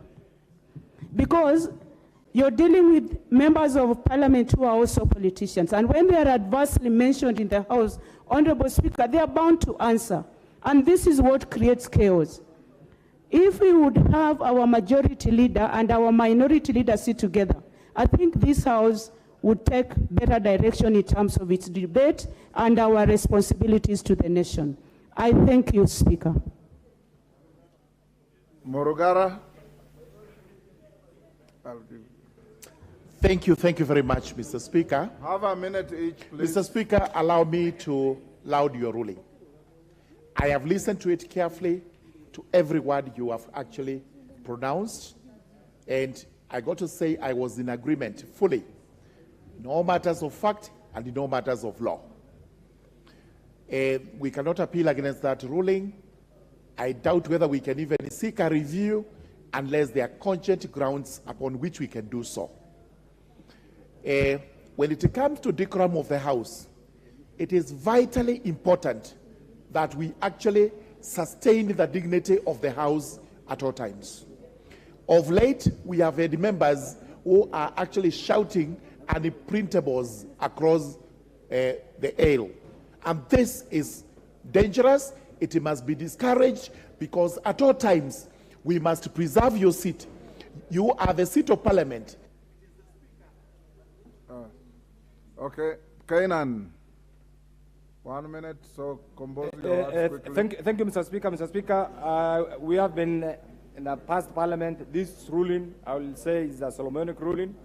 I may not agree with every bit of it because, as Jubilee, we expected you to declare as a parliamentary party. I've given you 30 days. But you have given us 30 days. Yes. That 30 days, and I want to apply to the mind of my good friend, the Honorable Wandai, that 30 days does not apply to Jubilee alone. Even Azimio must put its house in order, and Jubilee is one of the constituent parties that Azimio or ODM, by that extension, will not be allowed to dominate. Mr. Speaker, what I want to say is this. The reason why we are called August House is because this is a house of respect. This is a house of tolerance. This is a house of traditions. And therefore, each one of us must subscribe to this very tenet and respect the office of the Speaker. You have done something unprecedented. This is the first time I'm seeing the decision of the Speaker being discussed. I hope this is not going to lead us to something else that is going to be unprecedented. And finally, what I want to say is this. We as Jubilee, and Mr. Speaker, the ruling will have its own interpretation. My interpretation, now that you have opened this, that Azimio must put its house in order and accept the concerns of Jubilee. Jubilee as a consensus party. Thank you. Thank you. Honorable members, I want us to end here so that we go to other business. I just want to echo the words of Honorable Mbadi and the seniors in this house, Kenyan, Mbadi, and those who have done at least 3 years and above, that this house will be remembered because of your conduct. You will go down in history as either a member of parliament who came to this house, clowned yourself for 5 years, and then walked away. And wananchi are watching. I want to encourage the seniors from this side, particularly Honorable Mbande, Honorable Otienda Amolo, senior lawyer, implore upon your leadership to give a little more time to the house and to give a little more respect to the conduct of business in the house. And Mbadi, you are spot on. I stand here as a father figure to many, many of you because of the longevity of my stay in this house. I first came to this house in 1992. And as a very young person, I sat on the speaker's panel. And I hit the ground running, learning how to run the house. I sat on this chair in the presence of greats like the late President Mwai Kibaki, the late George Saitot, the late Wamalwa Kijana, the late Mzee Moi, the late Wamalwa Kijana, Mudi Awori, Professor Rashid Mzee, Paul Mwite, and many others, including now the departed Mutiso. The Honorable Raila Odinga, we walked in this house for the first time on the same day. Mercurial debaters like James Orengo and many others. And at no time, President William Ruto found me here, and we worked together. I want to encourage you members.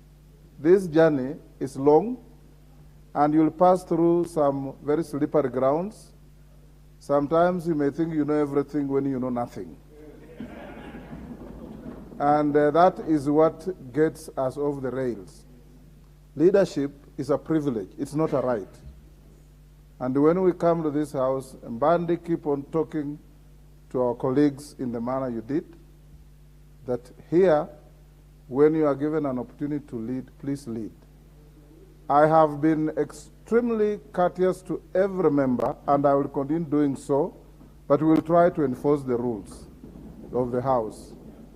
There are 3-4 members I have noted who are taking for granted the magnanimity of the chair, and that is not right.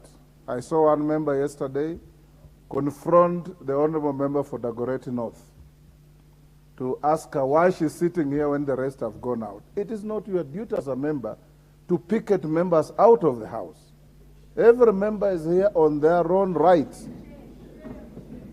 Honorable Otienda Amolo is here to represent the people of Rarieda, and that responsibility is not shared, unless he wants to share it himself.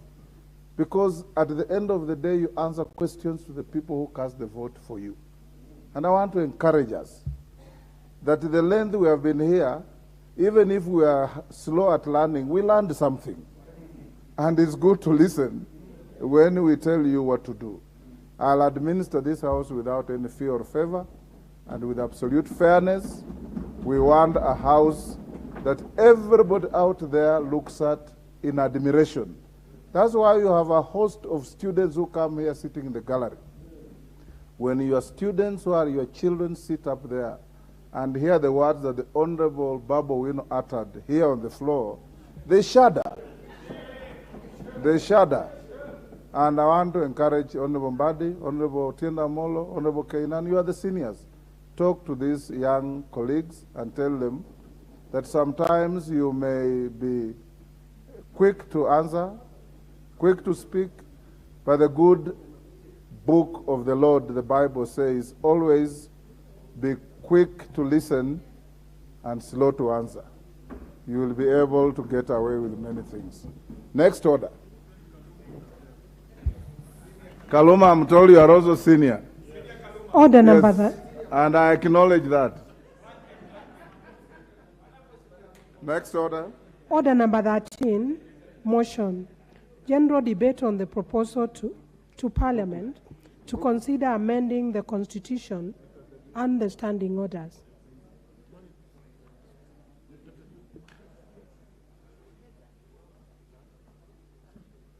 The mover of this motion, Majority Leader. Thank you, Honorable Speaker.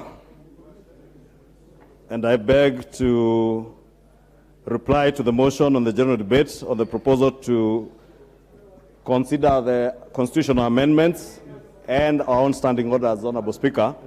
Honorable Speaker, as you did mention, we have indeed interacted with this motion for the better part of this session, and indeed even went ahead to amend the standing orders, and that is why in the last 3 weeks we have been able to have cabinet secretaries in plenary, and this is part of the issues that we were in this particular motion, Honorable Speaker.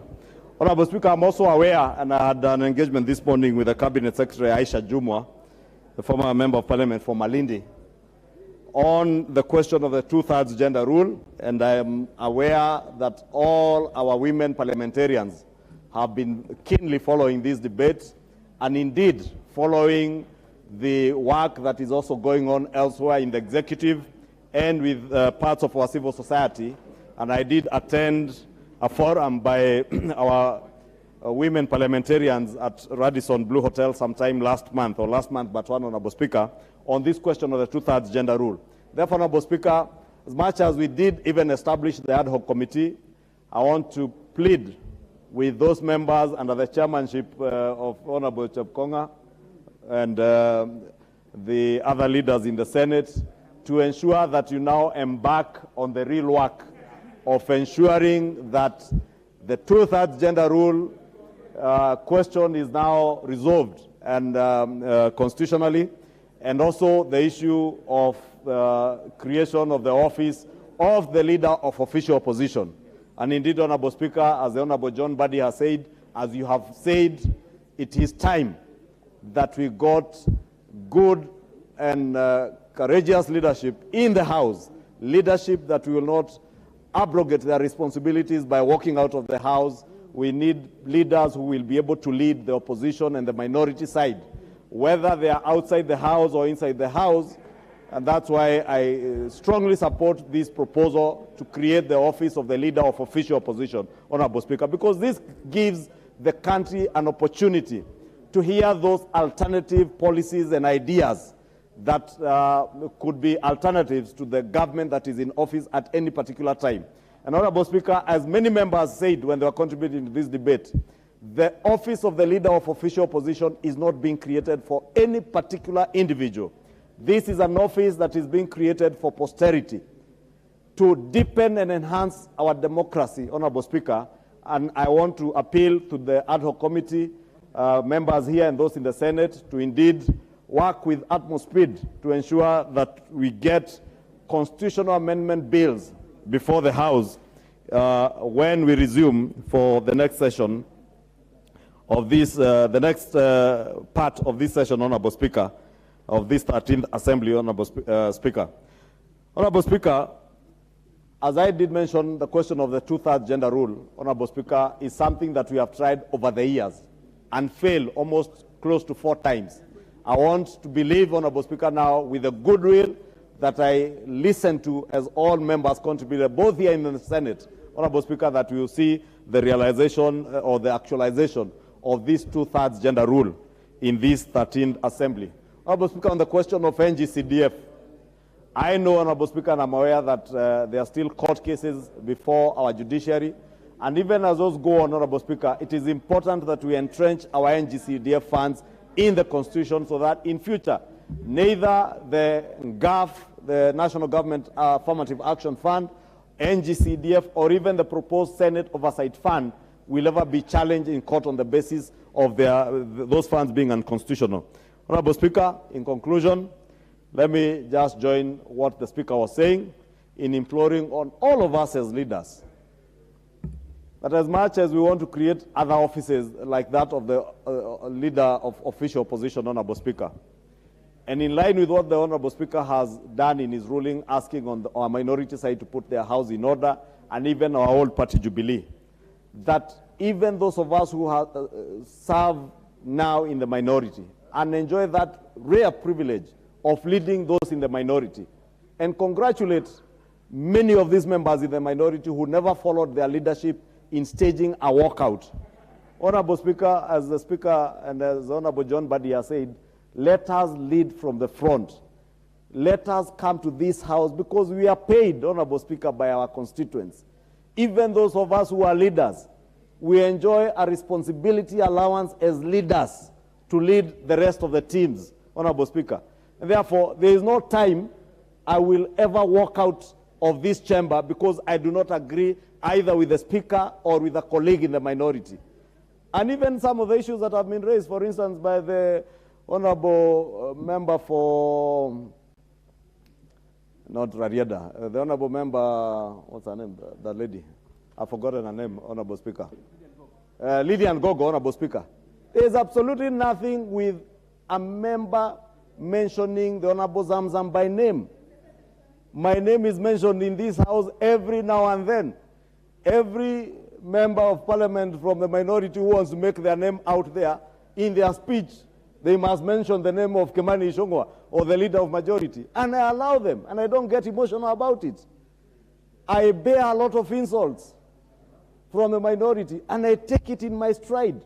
I want to implore on the leadership in the minority to also have the patience and the emotional intelligence to be able to deal with both the membership that they are leading and even the membership on the side that I lead. And we exercise patience and that emotional intelligence to be able to decipher what is for this floor, what is for out there in the rallies, what is for the streets, and what is for the corridors of parliament, even as we ask that we all conduct ourselves with utmost dignity. Those throwing of barbs at the Speaker are things that we should never entertain, Honorable Speaker.